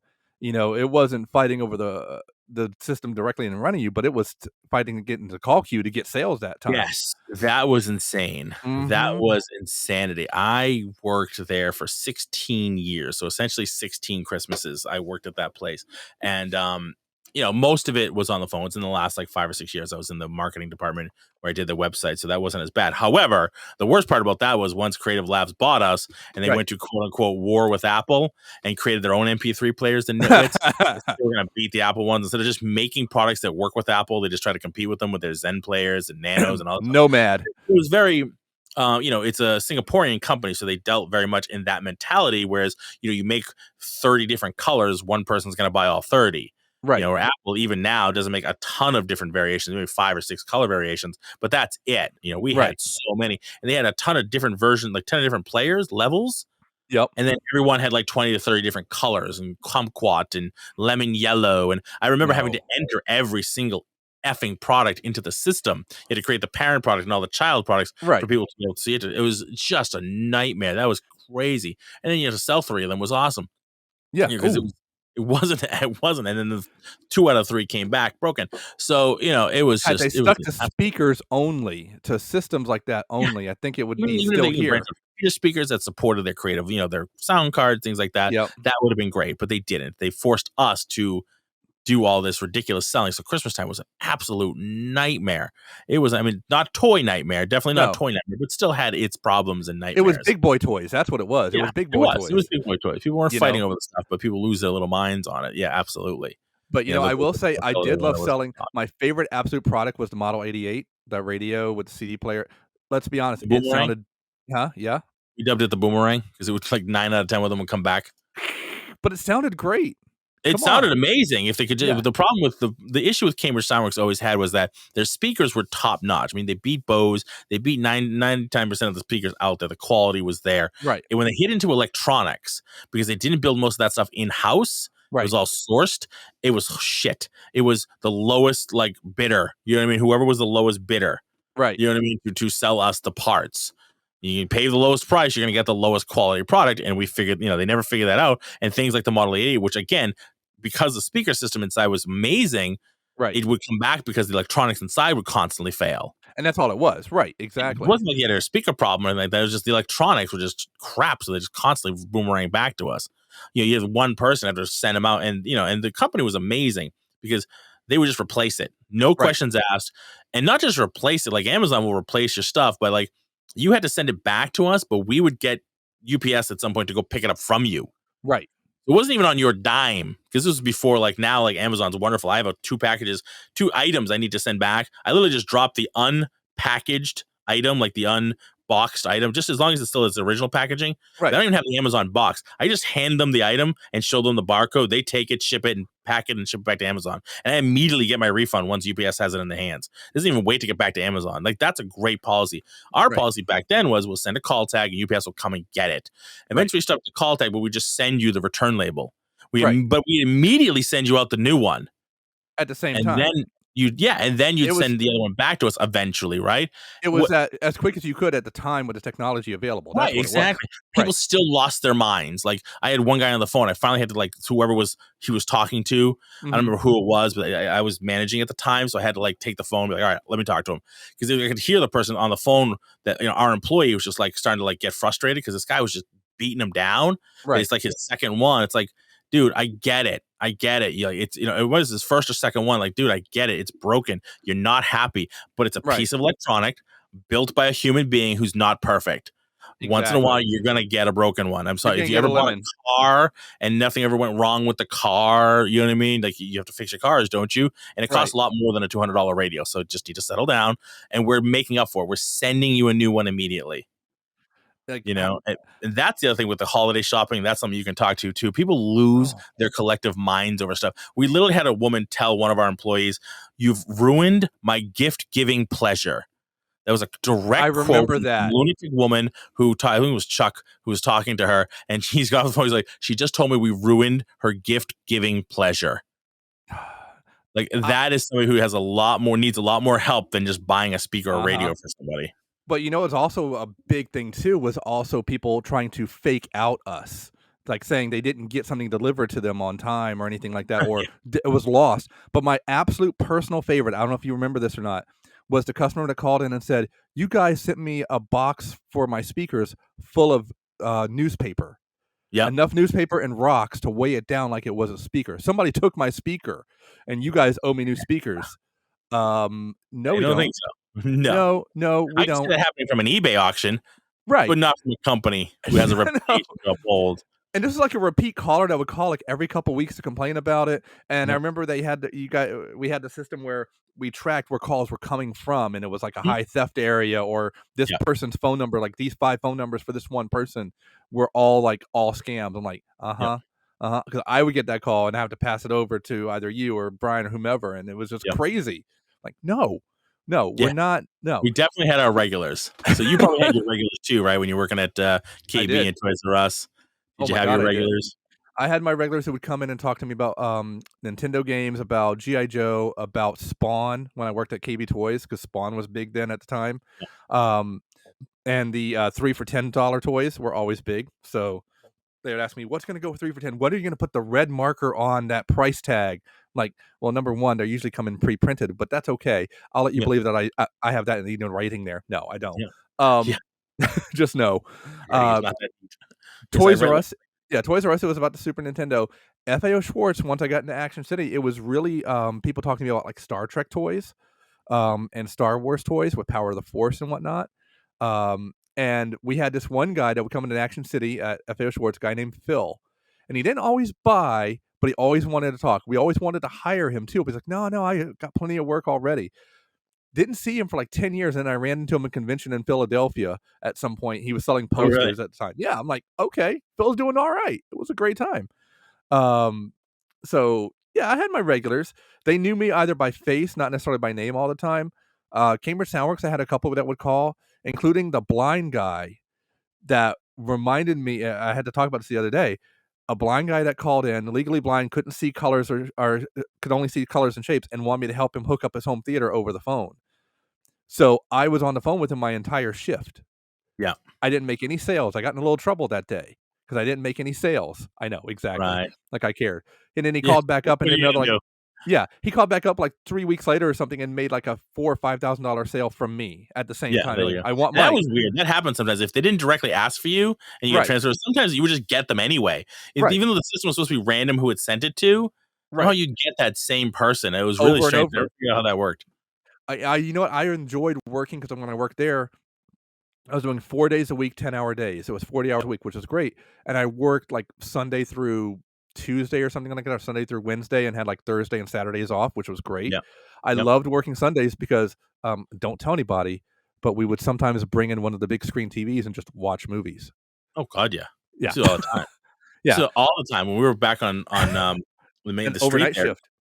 Yeah, we were doing the late even the late night shift after 8 o'clock, and all the big wigs had gone home. We rolled over the TV. I talked about this on the wrestling podcast. Yeah, did you hear that? I don't know if you heard that one. People were like, I've been watching wrestling because I loved wrestling. And so if you never heard the other podcast, we roll it over and watch it, and then there was always a couple of people who would walk over and go, "Why the hell are you watching this crap? This is ridiculous. You know it's fake." And we're like, "Yeah, I get it, but I enjoy it." And then like you turn your head, and a half hour later, they're still standing there. Yeah, they're still watching. They're still sitting there watching it. Like, you're watching it too now. Yeah. And they leave because they get a phone call and then come back. Yeah. You just came back. This is garbage. So why are you here? Exactly. It's enthralling. It's entertainment. It's no different than watching a movie. It's not sports. I'm not watching a football game. I'm watching essentially a movie. And you know what else? Wrestling around like that. You're selling the TV. Yeah. You're promoting the TV right then and there. Yeah, but it was just to our employees. So Doesn't unless it matter. was an employee purchase, that's all it was. But yeah, we used to all the time. I remember watching, like, I know the beginning of, like, Top Gun, like the back of my hand. Right. Jurassic Park, because those are great movies. That one scene with the T-Rex in Jurassic Park, which was, what I mean? Like, Yeah. yeah, it was great for selling the speakers. So you watch that same scenes over and over and over again all Yep. day. Yeah, Oh, those man. are interesting times working retail. In some ways, we talked about this before. I miss it. Like, I Yeah. miss that sales stuff. I miss, because at some point, like, so I started there in the mailroom, but I was selling at the same time when I got hired. I got hired like Right. basically right out of high school. And so I was selling, but then they also needed somebody to do the mail, send out the catalogs and whatever. Right. And I had a car, and the last guy who was doing it didn't have a car, which makes it really hard to take everything to the post office if you don't have a car, Right. because it was thousands of catalogs a day. Whew. It was crazy. Yeah. So, we did that, and I was selling, and then eventually I transferred the mail job to someone else, and like almost immediately I became the number one salesman in the company for a Right. long time, like for an entire year. And they were just like, how the hell is this guy from the mailroom essentially doing this? Like, how is Right. he the number one salesman in the company? And I also had like one of the lowest return rates, which was That's the big. I key. mean, you could be the number one Yeah. sales. Like, I remember this guy Joe. He had a high sales, not as high as mine, but he also had the highest return rates. Right. He'd sell like a college student the largest 15-inch subwoofer. It was And then he larger couldn't than like afford their it. bed Yeah. for a dorm room. Like, of course it's going to come back, but it had a good commission on it, so we'd sell it. That always used to piss me off. But like, you got to sell people what they need, not what they Right. think they want, because their wants and needs are very different. You have to qualify people a lot better, and I remember doing that. So that was fun for me. Like, I enjoyed Yeah. the sales process. I don't get to really do that anymore. So it's It's hard to different. sell a high kick. You're selling more I of mean, a I sell service. memberships, but it's Right. different. You know what I mean? We It's a give them a different. trial class. They may or may not sell, and there are schools that do like higher pressure sales right after your first trial. I just don't do that. It's different because you're trying to get their kids in to take Right. class. It feels kind of scummy to me to be like, all right, let's pressure you into signing up your kid here to a membership to take classes. I don't really dig that. So we don't really do that. Right. And I'm sure there are other schools that do it and probably have more, quote unquote sales than I do, but it just doesn't feel like, morally or, doesn't fit our value system in our school. Exactly. And you can take that back to, toys and everything and sales during the holidays and just sales in general in retail. If you walk into a Target, a Walmart, a store like that now, you don't have somebody walking up to you trying to sell something in that department like you would 10 years ago, 15 years ago. You don't have stores and malls that much anymore where you walk in and, hey, how you doing? You might walk in and get a typical, hey, glad to see you. If you have any questions, let me know. They're not Yep. going up to you every 10 minutes trying to sell you something. I think that's part of the fact that you can buy everything online now, and everybody can look at their phone and go, I can get more detail about the item right here. Even if I don't buy it online, I'm in the store, I can look it up myself. I think that's a big part of it. So that salesmanship, that relationship that you can have with someone while trying to sell something in the store, that has become a lost art to a point. It absolutely has. I think so. And I think even in the stores themselves, you don't necessarily get Exactly. that. Even when you go to a Target, and do you know anybody that really works at Target? Like, do you have a really good relationship with these people? Yeah, Do you know what I'm I saying? did. It changed I over had so one. often. I don't think I've ever gone back to Target and realized I'm looking at the same person who I Yeah. saw last week. I happen to know one at a Target used to be when I get my iPhones, because her sister used to take karate from me. So I'd go to Right. her because she'd always hook me up and get me, and make sure I had the iPhone I wanted or whatever. But beyond that, like, I don't necessarily know them. I don't know Now who these you can people go are. into like a comic book shop or your smaller stores, Yeah, the and comic shop, boom, I know the guys. they'll know you. Yeah, exactly. I'm gonna get them Pick on the a home. podcast actually soon. They want to Oh, come on the nice. podcast. Yeah, we're gonna do an Nice. episode with them. That's cool. Yeah, I'm gonna go to That's their cool. shop and do it from there. So Oh, that should be a lot of fun. That that'd should be be a lot of fun. fun. So yeah, and it's different. It's definitely different, that relationship. Like when we worked at Cambridge Soundworks, I had a lot of relationships with people. Yeah. And even though I worked on it, wasn't like face to face with them. We're on the phone, but like they would call. Even when I moved out of the sales department and moved into the web department, I had guys call me. They'd call the sales department and then be transferred to me. Right. Because Again, they knew you sales. knew your He knew stuff me and for you just years. Like, I still want to talk. He's still working there. I still want to talk to him. Even Right. though there's a whole sales team that actually does the sales, and I wasn't doing sales anymore. They still wanted to. I had the guy who used to do the sound for the Late Show with David Letterman. Yeah. I remember that. Gary, he would call me all the time. He'd call me at Right. least every couple of months, and he kept inviting me. I almost got out there. I went up to New York one time, and he's like, "Damn it, we're Oh on a my dark week. When you're out here, I was going to be sitting in the sound booth on the Late Show with David Letterman, and Son of a while he's bitch. doing all this, like, son of a bitch." The one time I go out to New York and he's Son of not a there, bitch. no, it wasn't his fault. Obviously, it was just a No. dark week. They weren't recording that week. Oh my So, God. you know what I mean? I was like, of course, Oh my course. But you build relationships. It's a wonderful thing, and I still recommend it if you can. If you have shops that you go to, whether it's a comic store or whatever, try Yep. to build those relationships because, like you said, they're gonna give you tips. They can tell you this is when things are coming in. You know what I Yep. mean? The shipment coming in because I don't know when shipments come in at Newbury Comics. I'd like to know when Right. their next pop figures shipment's coming in so I can be there for it. You know what I mean? Like the guys at the comic book store told me when they were having their massive sale. And believe me, I was there that Friday morning as early as I could get there. Exactly. Well, there was About a point where 17 different pops, I think it was. yeah. Well, there was a point, 2012, 2014, like for a couple years there, I worked at a family-owned toy shop here in Pennsylvania called O'Doodles at the time, and it was kind of a mix mash between uh, Hallmark cards, but it also had some action figures, like very little. I was the boys action buyer, and I could only spend so much, but also new baby toys and Klutz books and things like that. It was a great little store.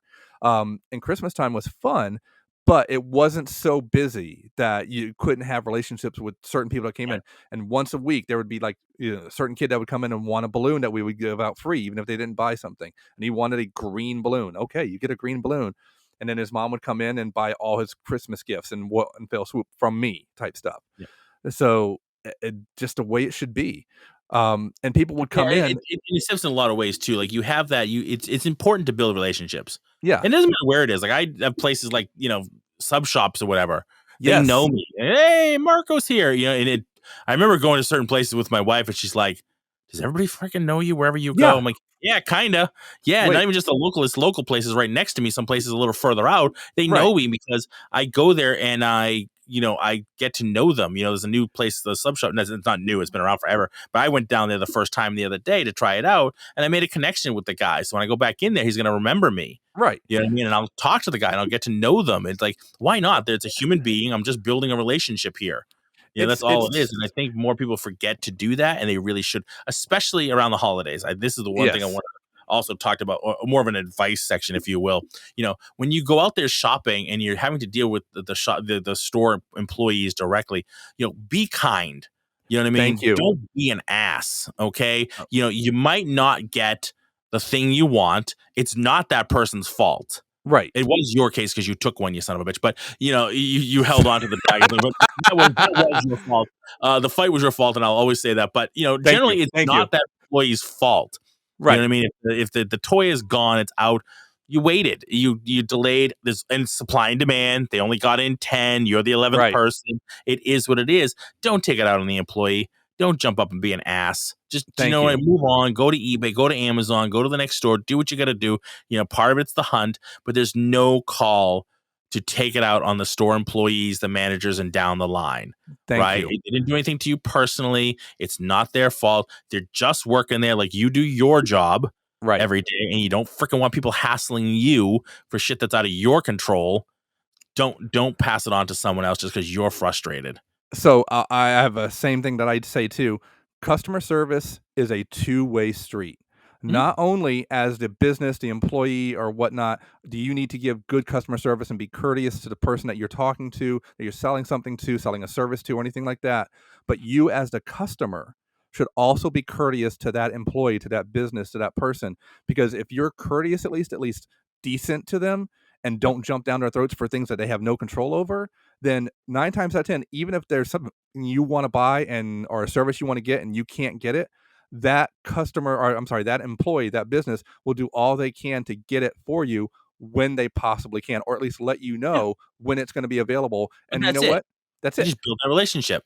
Exactly. You can either be an ass and get nothing, or you can build a relationship, and like you said, they're going to help you. They're going to try to help you. Hey, yeah, let me take your name and number. I'll call you, or you'd be surprised how many employees will take that extra step, that extra mile for you because you were nice to them and built a relationship and not treated them like just some low life scummy guy who works at a store. Like you work somewhere too, and you're no more important than they are. So just be nice. Just bro it. Do a good deed a day. That's it. That's all it is. You'll get further. You'll get further. You know what I mean? I understand that people are people, and an employee can be having a bad day, just like you're having a bad day. Okay. But if you get shitty with them and they get shitty back and you get surprised that they're getting like, how dare you get shitty with me? It's like, you're being shitty to me. Exactly. You want from me? There's only so much of a smile I can put on my face before it's like, all right, now you're inflicting on me as a human being. It's no longer I'm an employee. Like, I'm a person too, and you're not treating me like one while I'm trying to treat you one like one. But you're not being a person. You're not being a human being. You're just being an ass. You know Exactly. what I And with mean? Black Settle Friday right down around the corner, and toy. And with Black Friday right around the corner, the holiday shopping right around the corner, it may not be as busy in stores as it has been in past years, but it can still be hectic. Yeah, Be I sure think it'll to, be a little crazy this year. I think, you know what I mean? We might not quite see quite the numbers, and but certainly because of the supply it's gonna be more. shortage, that's going to be a problem. Obviously, the Right. pandemic will keep some people away, but I think that the flip side of that is what we're seeing. Like, even in my school, we have more people coming in now than we've ever had in 12 years, and part of it is the pandemic. People were cooped up Right. for a year, and they need to get the hell out of their houses, or they, in fact, need to get their kids the hell out of the house. So they're Exactly. putting them in stuff that they maybe weren't going to, because they just need to get these kids out of the house. They need to be active in doing stuff. I think the same thing is for people. They want to get out. Right. They just shopped online for a whole year and had everything delivered. Now it's time to go back out to the stores and go to a brick and mortar. Wear your mask. Do what you got to do. Keep yourself safe. Obviously, follow the local guidelines. And please stop bitching about the mask if they're telling you to wear one. Just That's a put the thing on your business's freaking face. prerogative. At It this point, is, and that's the other thing I want to talk about before we get done is, Yep. in my school, and this just happened to me today. My staff all wear masks. Our kids wear masks. They're just about to get vaccinated, right? From 5 Right. and up. We have kids that are 3.5 and up in our school. Okay, so we're not dropping, even though the kids are going to get vaccinated, we're not dropping mask mandates in our school until the schools do. Right. And right now up here in Massachusetts, it's till January 15th. Like that, they just renounced that. They're keeping mask mandates. So until the schools start dropping them, we're not even going to contemplate it. Our teen adult classes, we don't. They can choose to wear them if they want to. Right. We don't But you're wear them being if extra you're safe. vaccinated. If you're vaccinated, if you're not vaccinated, you still have to wear it, and Right. that's our prerogative. What people, and they lose their minds, but they don't understand that because they try to jump on all the falseness, the false laws that are in their head that aren't real. No. It is completely legal for a company, for a business, to tell you to wear a mask in their business. And if you don't want to wear them, they have full right to kick your ass out of there. It is a privately held business. You're on private property. You don't have to be there. If they tell you to get out, and they've done that, once you said no, you're now trespassing. I agree Masks are no mask. 100%. If I tell you in my business you have to wear a purple polka dotted shirt to be in here, you have to wear if you have to wear that shirt to be in here. Now, I might not have the best business for doing that, and you can choose not to shop here, but you can't choose to tell me not to have that mandate in my business. Nope, It's like you can't do that. And as soon as it's a you classic sign in your door. have you removed. It's a classic sign in your store. No shirt, no shoes, no service. No service. Now it's no mask, no service. Exactly. No service. Okay, and the reality is that is the way it works. Yes, public places they can't, but in private businesses, they absolutely have the legal right to tell you have to wear a mask or get out. And any you storefront, don't need to be here. It's not a necessity for you to be here, so you need to leave. Yep. And if you choose to shop there, you choose to shop there. If you choose not to shop there, you choose not to shop there. That is your choice. Just the same as it is for me as a privately held business. I can ask you if you're vaccinated. I have full legal right. You also have full legal right not to answer me. Right. Exactly. But then you have the right to refuse. You're not going to answer me. You need to leave. Right. And you're not asking. It's not. And people start shouting the HIPAA law. I'm not a freaking doctor, and I didn't take the Hippocratic Oath. Therefore, I don't have to follow HIPAA laws. You nitwits. And I'm going to be willing to bet too. And from your point of it, you're not asking them to show you their vaccine card or anything like that. You're just saying, it's a small business. We have 110 members. It's not a big deal. I trust the people that come here that they're not going to BS us because they're dealing with kids. And this is the thing that pissed me off is, and I just deleted it, but on my Instagram for the school, we posted a couple of videos today, and our kids wearing masks. And some asshat's like, oh, take the masks off the kids. Like, shut your fucking mouth. Okay, we're here to keep the kids safe. We don't have a problem with that. The kids don't have a problem with it, and the parents don't have a problem with that. Right. I'm sorry, you have a problem with science and reality. He has a problem with the business that he's not going to show up at all. He's just he's not going to come here anyway. No, I've had it before. I've had it a few times. I've just deleted the comments. You're like, you got to take the mask. You know what you're doing to the kids. I'm like, I know exactly what I'm doing. I'm keeping them safe. Right. Because I believe in science. Thank you. I read science. And when science gets updated, because science always gets updated, that's how the world works. Okay, we'll follow that law. We'll follow that science as well. But right now, the science tells us it's safer for them to wear a mask, and they're here for a little while, and they're wearing a mask. With people bitching and moaning, complaining about their rights, because it's all political now. It has nothing to do with science. It's all political. They're bitching about their rights going into Target for 10 minutes with the mask on. Listen, you son of a bitch. My wife gave labor for hours last summer with a mask on the entire time. I She think you can breathed live. through the mask through Yeah. hours of labor with a mask on. You can handle 10 minutes in Target, you little soft son of a bitch. Thank you. Thank you. I completely 100% agree with you. Wear the fucking mask. If a Yeah, business asks you to, wear it. If you yeah. don't wear it, get the Get fuck out. out. Let's get Get out. the fuck Go out. shop somewhere else or go Done. shop online. When you sit at home, you don't Yep. have to wear your mask. Exactly. When you're in your Go buy it at car, home. You don't have to do it. you don't have to wear a mask. Yeah. Yeah, And businesses are really good. Like the businesses that require masks, they're really good about saying, if you don't want to wear it, go outside, tell us, we'll come and we'll bring it out to you. Right, exactly. Right. So many Exactly. things have curbside service now. Stay in your car. You don't have to wear your mask. We'll just come out and put it in your car and you'll be fine. Right. It's not that And hard. I've seen so many videos. People are like, well, I don't want, I'm buying like, personal stuff. Yeah, you have to go to the register anyway. Right. So you may be buying personal products for yourself. Guess what? You go on the register. Somebody's going to see what you're buying. You're not leaving the store. Even if you do self-checkout, there are cameras. Someone's going to see you. You fucking idiot. Somebody's still seeing what you're buying. So stop with that excuse, because that's BS as well. Yeah, let's be honest. You're a big butch man, and if you're going to buy some secret deodorant, then might as well buy your secret deodorant and let everybody know. Come on. That's right. That's right. Not that I say I've worn secret deodorant. Sorry to go off on a massive tangent. It's obviously a soft subject. It's a touchy subject with me. You know what I mean? 'Cause I just can't take the belly aching, the whining, and the pussiness of people and their attitude about it. Just put your mask on. The problem with it, and especially, I know we're going off a massive tangent here from talking about toys, but like the problem, and because this is going to come up a lot this season, you know this is going to be a major issue with everybody going back to stores. This is right around the corner. It's going to go. You're going to see the YouTube videos coming full swing now. Is people are so self-entitled and they don't want to do it. And there's so many people pulling the wagon in very different directions. That's just going to break the wagon. It's not. We're never going to get past it if more people don't start pulling the wagon. Exactly. I'm in Massachusetts. The numbers are great here because the majority of people, enough of the majority, is pulling the wagon in the right direction. We're still going to have your idiots and nitwits who don't like science, okay, who don't believe in it, who think it's all a conspiracy or a hoax. Yep. That's all right. Get your COVID. Don't die from it. I don't want anybody to die, but I do want you to get really sick. Okay? It is real, and then get better so that you can be pulling the wagon in the same direction. Because how many people have you seen do that? That's been amazing. That's my favorite part of the day. Some idiot who's doesn't believe COVID's real, don't get vaccinated. And they get COVID, you're really sick. They come out of the hospital, go, you need to wear a mask. You need to get vaccinated. Yeah, if you'd only done that a month ago, you'd have been okay.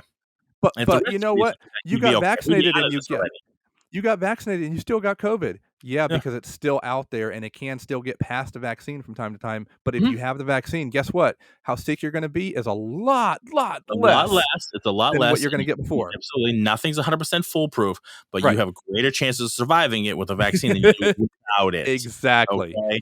Do you enjoy not having polio? Yes, because there's vaccines, and they designed that vaccine before the real technology. Hold on, you know what? I really want polio. I really want to have that. Come on, can I have that? Can I have some polio? All those polio different for everyone. Viruses and diseases that people used to have that aren't really around anymore. Right? The mumps and all those things that people get vaccinated for. Because, and I'm sure those vaccines were designed, and most of them quickly, because they needed to be when there was massive outbreaks and plagues. But they didn't have the exact science and technology we have today to do it. We all survived that. We made it through that. Yeah, but you know what? Not everybody did, and that's okay. I'm sure even those vaccines killed a couple of people. Exactly. Were there hiccups? Absolutely. And it's not going to react 100% well to everybody. So I'm sure a few people die, but we didn't have the internet to complain about it then. We do today, unfortunately. Well, so no, they had the paper. They had the paper for that. That's it. They had that. So, needless to say, safe thing to do. If you don't want to go out in stores, buy online, and you have plenty of small business options you can go to for that. Absolutely. 100%. I agree 100%. And it doesn't have to be Amazon, although Amazon does have pretty good shipping. They do. Shipping speed, yes. A little hard, but I do love my Amazon, and I love my 1 day, 2 day free shipping. I do enjoy that. Shipping speed, yes. Shipping packaging, I haven't had bad luck with it. It's a little softer nowadays, but if you're a collector, avoid it. If you're collecting to resell or to have a valuable, forget it. Don't bother. No. Go to a local shop or buy from somebody like a Big Bad Toy Store where they're going to overpack it ridiculously because they know they care that they're selling to a collector. who's going to keep it in Exactly. packaging and keep it pristine. Amazon couldn't give a shit less. Although I've bought some stuff from Amazon, it's been overpacked and they've been just fine. It's No. just been fun, but it's a crapshoot sometimes. But if you're doing that stuff, don't go to Amazon to buy it. Go to a local shop and go talk to the people down there and create relationships with those people. Exactly. And that's how you want to Your do it. mom just trying to get the toy for your kid. You know what I mean? Do what you got to do. If you don't want to wear the mask, go online. If you don't care, get down to Target, get down to Walmart, go to a local shop. Go find a local shop in the area that carries that stuff. Go to them first. And if you can't find it there, then go to a bigger shop. Exactly. You know what I mean? And the hunt's going to be real this year. The hunt, I swear, the hunt's going to be real. The hunt's going to be real for quite a few things. I think the G.I. Joe Ram cycle, that 6-inch one, I think that's going to be big and hard to find. And some certain He-Man figures are going to be super hard to find. Certain pops are going to get hard to find. Don't say that. Don't say that. Don't say that. I'm just saying. And anything Spider-Man Far From Home that's starting to hit now, pick up now. If you see it, pick it up. Or else you're not going to get it. Yeah, there's going to be a lot of short supply. That's if there's a big lesson other than wear your mask. The other lesson of this podcast is start shopping now, shop early, because things are going to be really hard to find this season. If your littlest one wants this new, the quote unquote new Tickle Me Elmo, I don't know what it is nowadays, but if there is something out there that they want, get it now. Do not wait. Do not be that person who's waiting the day, the week before Christmas and thinking, oh shit, I haven't started shopping yet. Guess what? You are done shopping. Yeah. You are. If you haven't started yet, doesn't matter. Chalk it up. You've lost Christmas. Yeah, it's like the PlayStation 5 and a few other gaming systems and whatnot too. Forget it. Hard to find. We're not going to see PlayStation 5s on hand until there's a PlayStation 6. Yeah, I'm exactly. sorry. It's not going to happen. That is the most ridiculous debauchery. That is horrible. Yep. They have ridiculously screwed that up. And I feel like that was even before the real shipping problems and things like that. It was. They really underestimated. I don't know how they underestimated. It's like their first system. Was this your first rodeo with coming out with a new system, or what happened? You know what I tell people for gaming systems? Get one of the retro systems that you can find a lot of, like a retro Atari system. At least $1,000 for a PlayStation 5. I'm looking at prices right now: $1,100, $1,050, $1,100. Yeah, you just know. Just don't. It's not going to happen. It's not going to happen. You spend $100 and get a Genesis system that you can plug old cartridges in. Go to an old comic book shop, get some old cartridges. Boom, done. I did that a few years ago. I don't remember when it was before before I got married to my current wife, but I bought like an original Atari 2600. Yeah. And it was fun to do. I played it for a few months. I had a bunch of games, and I resold it. I was done with it, but oh my god, I don't know if I lost any money on it, or I just broke even, just resold it for what I paid for it. But it was a freaking blast. And that's what it should be. Playing Pitfall and all the other games that I had when I was a kid, and just plugging in that Atari 2600. Oh my god, that was a great time. If you're a kid and you're getting a toy, whether it be like an Atari 2600 or something new, or like a big kid like us and get a toy that we love, like your Pops, like my Transformers or anything, as long as it gives you that spark of fun when you have it in your hand, even if it's a brief time before you put it on the shelf, it's worth it. It's absolutely worth it. If you're buying it just to go, all right, cool, I can just sell this back in 10 years or 5 years or next year or even now and make more money, then you're buying it for the wrong reason. Yeah, I think so too. I mean, I understand why you're buying it. It's a business, things like that, but it definitely business, joy in it. There's no joy in it. You know what I mean? God knows we all need some joy these days. You know what I mean? We need an extra spark of joy. Last year and a half's been rough on the joy meter. You know what I mean? You want a little bit of joy. Than I meant it. But it's just do it for the right reasons and get something that makes you happy, that makes you smile, even if it's for a minute or two. I love my Pop figures. Like I said, most of them, 90% of mine are in bins in storage because I don't have a place to display them yet. But it doesn't mean that you don't love them as much. You don't have the same spark. Right. I have a spark every time I buy one, and even when I put it in the plastic casing, the protective casing, I have a joy unfolding and sealing that plastic case. First, I take a picture. I have like one of those light boxes, and I take a picture so I can use it for the podcast. But I love it. Like, I love having it. I know I have it, and I can't wait to display them. So that joy, and it'd be like the last thing I want to talk about with the Christmas and everything. There is one constant in working at KB Toys for 3 years, Toys R Us for 2 different years for 2 different Christmases, FAO Schwartz for 4 years or so. Every Christmas I ever worked in Toy Store, the 2.5 years I worked at O'Doodle's Toy Store, 10 years later after all that, every single Christmas I've ever worked at a toy store, I would always request and always worked Christmas Eve. And here's why. It never failed. There were 2 types of people that would come in. The first would be a little boy, little girl, kid with their mom, their dad, their uncle, whoever, and they would be told they can buy one toy that night, one special toy just for them. And it's usually the stuff that's just left over or anything, but they would buy like a stuffed bear or ball or something fun, and they would have this huge smile on their face, and they're very happy every single time, and I would work just to see that. Also, my personal joy, not just from seeing that love of a toy there, but my fun joy was seeing the drunk uncles walk in and buy anything that you sold them. And Yes. I mean, literally anything. You're like, "I've got these 5 discount dolls on the shelf. I've got a boy I'm buying for. I'm buying them all." Okay, Yep. there you go. Yep. Like, That's what you got to do. so every single Christmas, I would work Christmas Eve in the store to get at least the little kid getting the toy, and then 9 times out of 10, drunk uncle would show up, and I'm like, Yep. "Yes, yes, my Christmas is made." That's right. That's right. Here's all my commissions right here on this one idiot Yep, who got drunk exactly. and waited to the last minute to buy something for his nephew. And I think we That's probably got some awesome. drunk uncles on, at Cambridge Soundworks over the phone too. Oh my God, did we ever? Did we ever? Oh my, we had our, remember Homie Home? Yes, He called up yes. every time. What's the difference between the bipole and the dipole speaker? Finally, I think Ron it's like what they found out his name. I found out his name was Ben. By the way, I finally found out his name. And he bought like a little the 10, the Model Yes. 10, those little tiny little tweeter, little speakers. He bought Yep. like one of those like years ago. That's it. It's the only thing he ever bought. But he'd call a couple times a week, and he Right. had like 3 or 4 questions he'd rotate through. So he'd be on the same question I for a think I week. got him like a handful of times too. Yeah, and then he'd rotate to another question. The surround sound. He had like 4. It was 3 or 4 different questions, and he just rotate to. Finally, Ron's like, "Hey, Ben, if you're not going to buy anything, please stop calling us."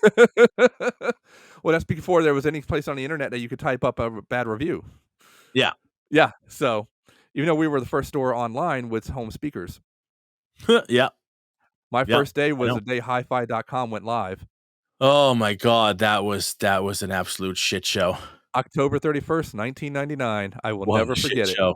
What a shit show! That was, oh my God, talk about poorly executed plan. What an effing nightmare! And remember the DVDs from through Amazon. Don't even get me started. Oh my God! And one person would get like 40 copies of Jingle All the whatever the hell the movie was. It was like Ernest Saves Christmas. They got like 17 copies. Right. It would piss me off, and this was happening constantly.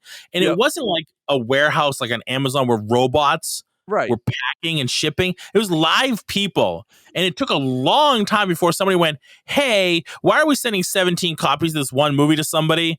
Like enough Why? orders, like the first one, somebody should have come upstairs and been like, "Do you know we're sending 30 copies of this one movie to this person? Is this correct?" Yep. Like double check on that shit. You know what I mean? When did we ever do that? You know what I mean? And it was happening constantly. For some reason, the system was so screwed up, it would just Yep. take one person's one order for one movie and would send them 30 copies. Exactly. And nobody questioned it for a long time. You know why? Because the speaker part was done right, because it was through the warehouse at Cambridge Soundworks, but anything Yeah, going but to a third party, done. That's it. You know what? Here, Yep. you can have 90 copies of Ghoulies 2. Here you go. Yeah, it was ridiculous. It was some of the stupidest movies too. It was like right at the beginning when people started to send out, Amazon was sending DVDs, mailing, shipping DVDs and things like that. That was crazy. That was a nightmare. That's a Christmas I never want to relive. That was awful. I just remember my first DVD player was a DVD Samsung 706 or something like that, and you could get 5 free movies when you got that. Yep. You got 5 free DVDs. I still have those 5 free DVDs, and I think 3 of them are still sealed. This is, 20 years ago, but they were still. quality, because they were quality movies. Right, They were quality exactly. movies. Yeah, absolutely, no doubt. Awesome. All right, any final words for the folks out there on Christmas shopping? You used to say "Be kind, rewind" for Blockbuster. I just say "Be kind to everybody." Hashtag just bro it and do a good deed a day, and just be, customer service, two-way street. Make sure you're nice to them so they can be nice to you, and enjoy it. Buy a toy for yourself even. Take the time and buy a small stuffed animal just to make yourself smile. It just doesn't need to be the most stressful time of year. Exactly. You know what I mean? Exactly. You make it more stressful when you go in there and lose your collective mind. Just go out there and have fun with the process. Go out there, go shopping. It's a lot of people. It's gonna be crazy. Get your mask on. Do what you got to do. Do some of it online, some of it in stores. Do what you have to do, and just enjoy the season. It's supposed to be the happiest time of the year, and people can make it the most miserable time of year, but it's not necessary. Exactly. It's not necessary. Like I've enjoyed, even now being a dad, I'm going to enjoy it even more, but I've always enjoyed Christmases. I've never had like a year on my personal end of shopping for other people. Right. Yes, retail, I've had some shitty ones, but like on my personal end for, shopping for friends and family and whatnot, I've never had a bad year, a bad experience. Right. Like I freaking hate this season and this is stressful. I just enjoy it. I just enjoy going out to the stores when I can, shopping online when I can, and just having fun with it and wrapping up. I'm the gift wrapper in the house. I'm the one who does all the gift wrapping because I'm like neurotic about making sure that there's no seams. There's only 3 pieces of tape per box. You don't need I'm more a than master 3. gift wrapper. Yep, I understand. I infold everything so you don't see the edge where you cut and fold it up. I try to match up the design if I can. I'm ridiculous. So like my wife's like, here, just wrap everything. And even when I was back living with my parents, my mother would do the same thing. She's like, I'll wrap your stuff, you wrap everybody else's. So it was that kind of thing. But so just enjoy it, have fun. I mean, I wish I could put my tree up tomorrow. My wife makes me wait till after the day after Thanksgiving because we have people at our place and it kind of gets in the way. But if it were up to last year, since we had to do it virtually, I got to put the tree up in November. I got the tree up like the first day of November, and we didn't take it down until March. But we couldn't have anybody over the house. We had to do like Thanksgiving essentially virtually. So it was like, all right, I guess we're just gonna put the tree up. I need it now. Yep. Because my kid loved the ornaments that make noise. I have that Mickey set, the Mickey, Donald, and Goofy. Yep. Where they play different things. So that would like quiet him down if he started to like cry a little bit. You just click on it and he would just start laughing. He loved it. I still have, the Hallmark made that lantern. Yes. I've never taken it down. It's still up on our buffet table because he loves it. He still does. He still wants me to play it. It's got like 3 different songs that it plays. Yeah. Doors open, the lights spin, the tree spins around. It's amazing. Like it's a kid choir. Let me tell you right now, he still loves it. But when he was like, newborn, the first 6 to 8 months, it would stop him from crying immediately. He loved that. So I was like, well, I'm not taking it down. No, it's a good tool to have in our pocket when he starts getting crying, It was awesome. Yeah, so enjoy. So that's my advice. Go out there, enjoy the season. Definitely, go out there shopping, have fun with it, calm down, get out there early, plan ahead. Plan ahead so you're not shopping at the last minute. You give yourself that kind of time and just have fun with it. Buy yourself a little something. Not every time you go shopping, but every once in a while, buy yourself a little something. Whether it's a toy, whether it's a chocolate, buy yourself a hot chocolate even. Do that. Yeah, something just simple. Enjoy it. Just enjoy the season. It should be. We all need it definitely this year more than most. We need that extra bit of joy this year. Just go out there and have some fun with it. Enjoy the holiday season. Whatever you celebrate, whether it's Christmas or Hanukkah or whatever it is you celebrate, just go out there and enjoy it and have fun. And at the end of the day, just enjoy people. Enjoy being able to get together with people again, because God knows that was something we all took advantage of and took for granted. Just being able to gather and have fun with people and have a hot chocolate together, or you know what I mean? Just like get out there and enjoy being able to connect with people again. And one more thing, if somebody says happy holidays to you, let them say happy holidays to you. They're not making a war on Christmas. Thank you. No. You can say Merry Christmas and somebody like, oh, well, you know what? I celebrate Hanukkah. You know what? Happy holidays then. Yeah. No big freaking deal. Done. But I'd also say, if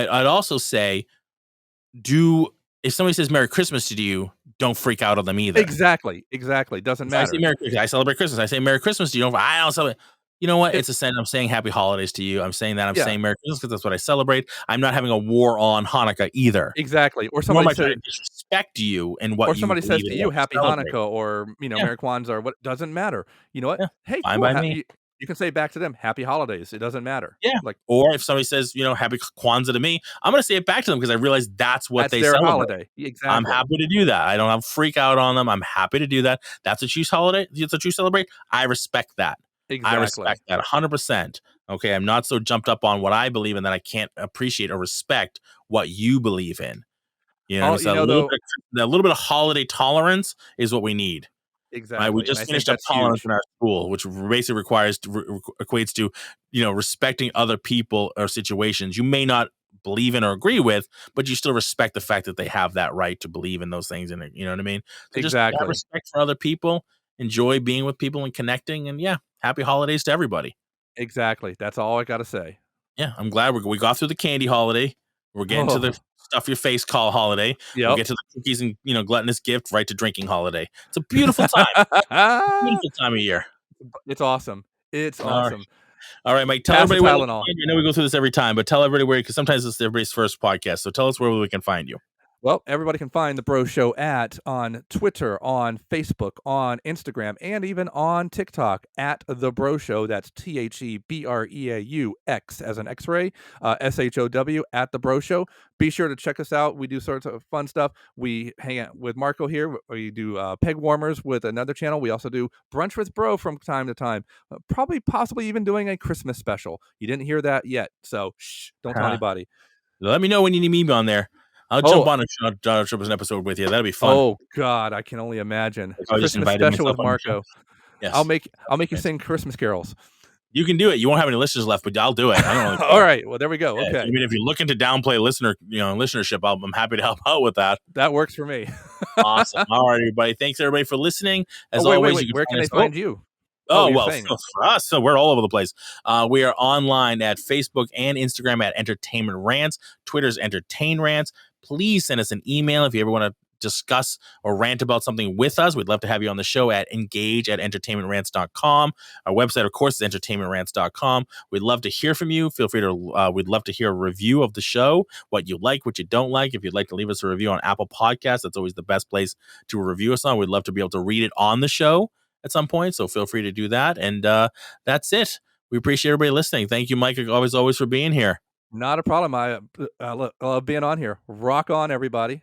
All right, everybody. Thank you so much. Everybody go out there and continue to keep on ranting.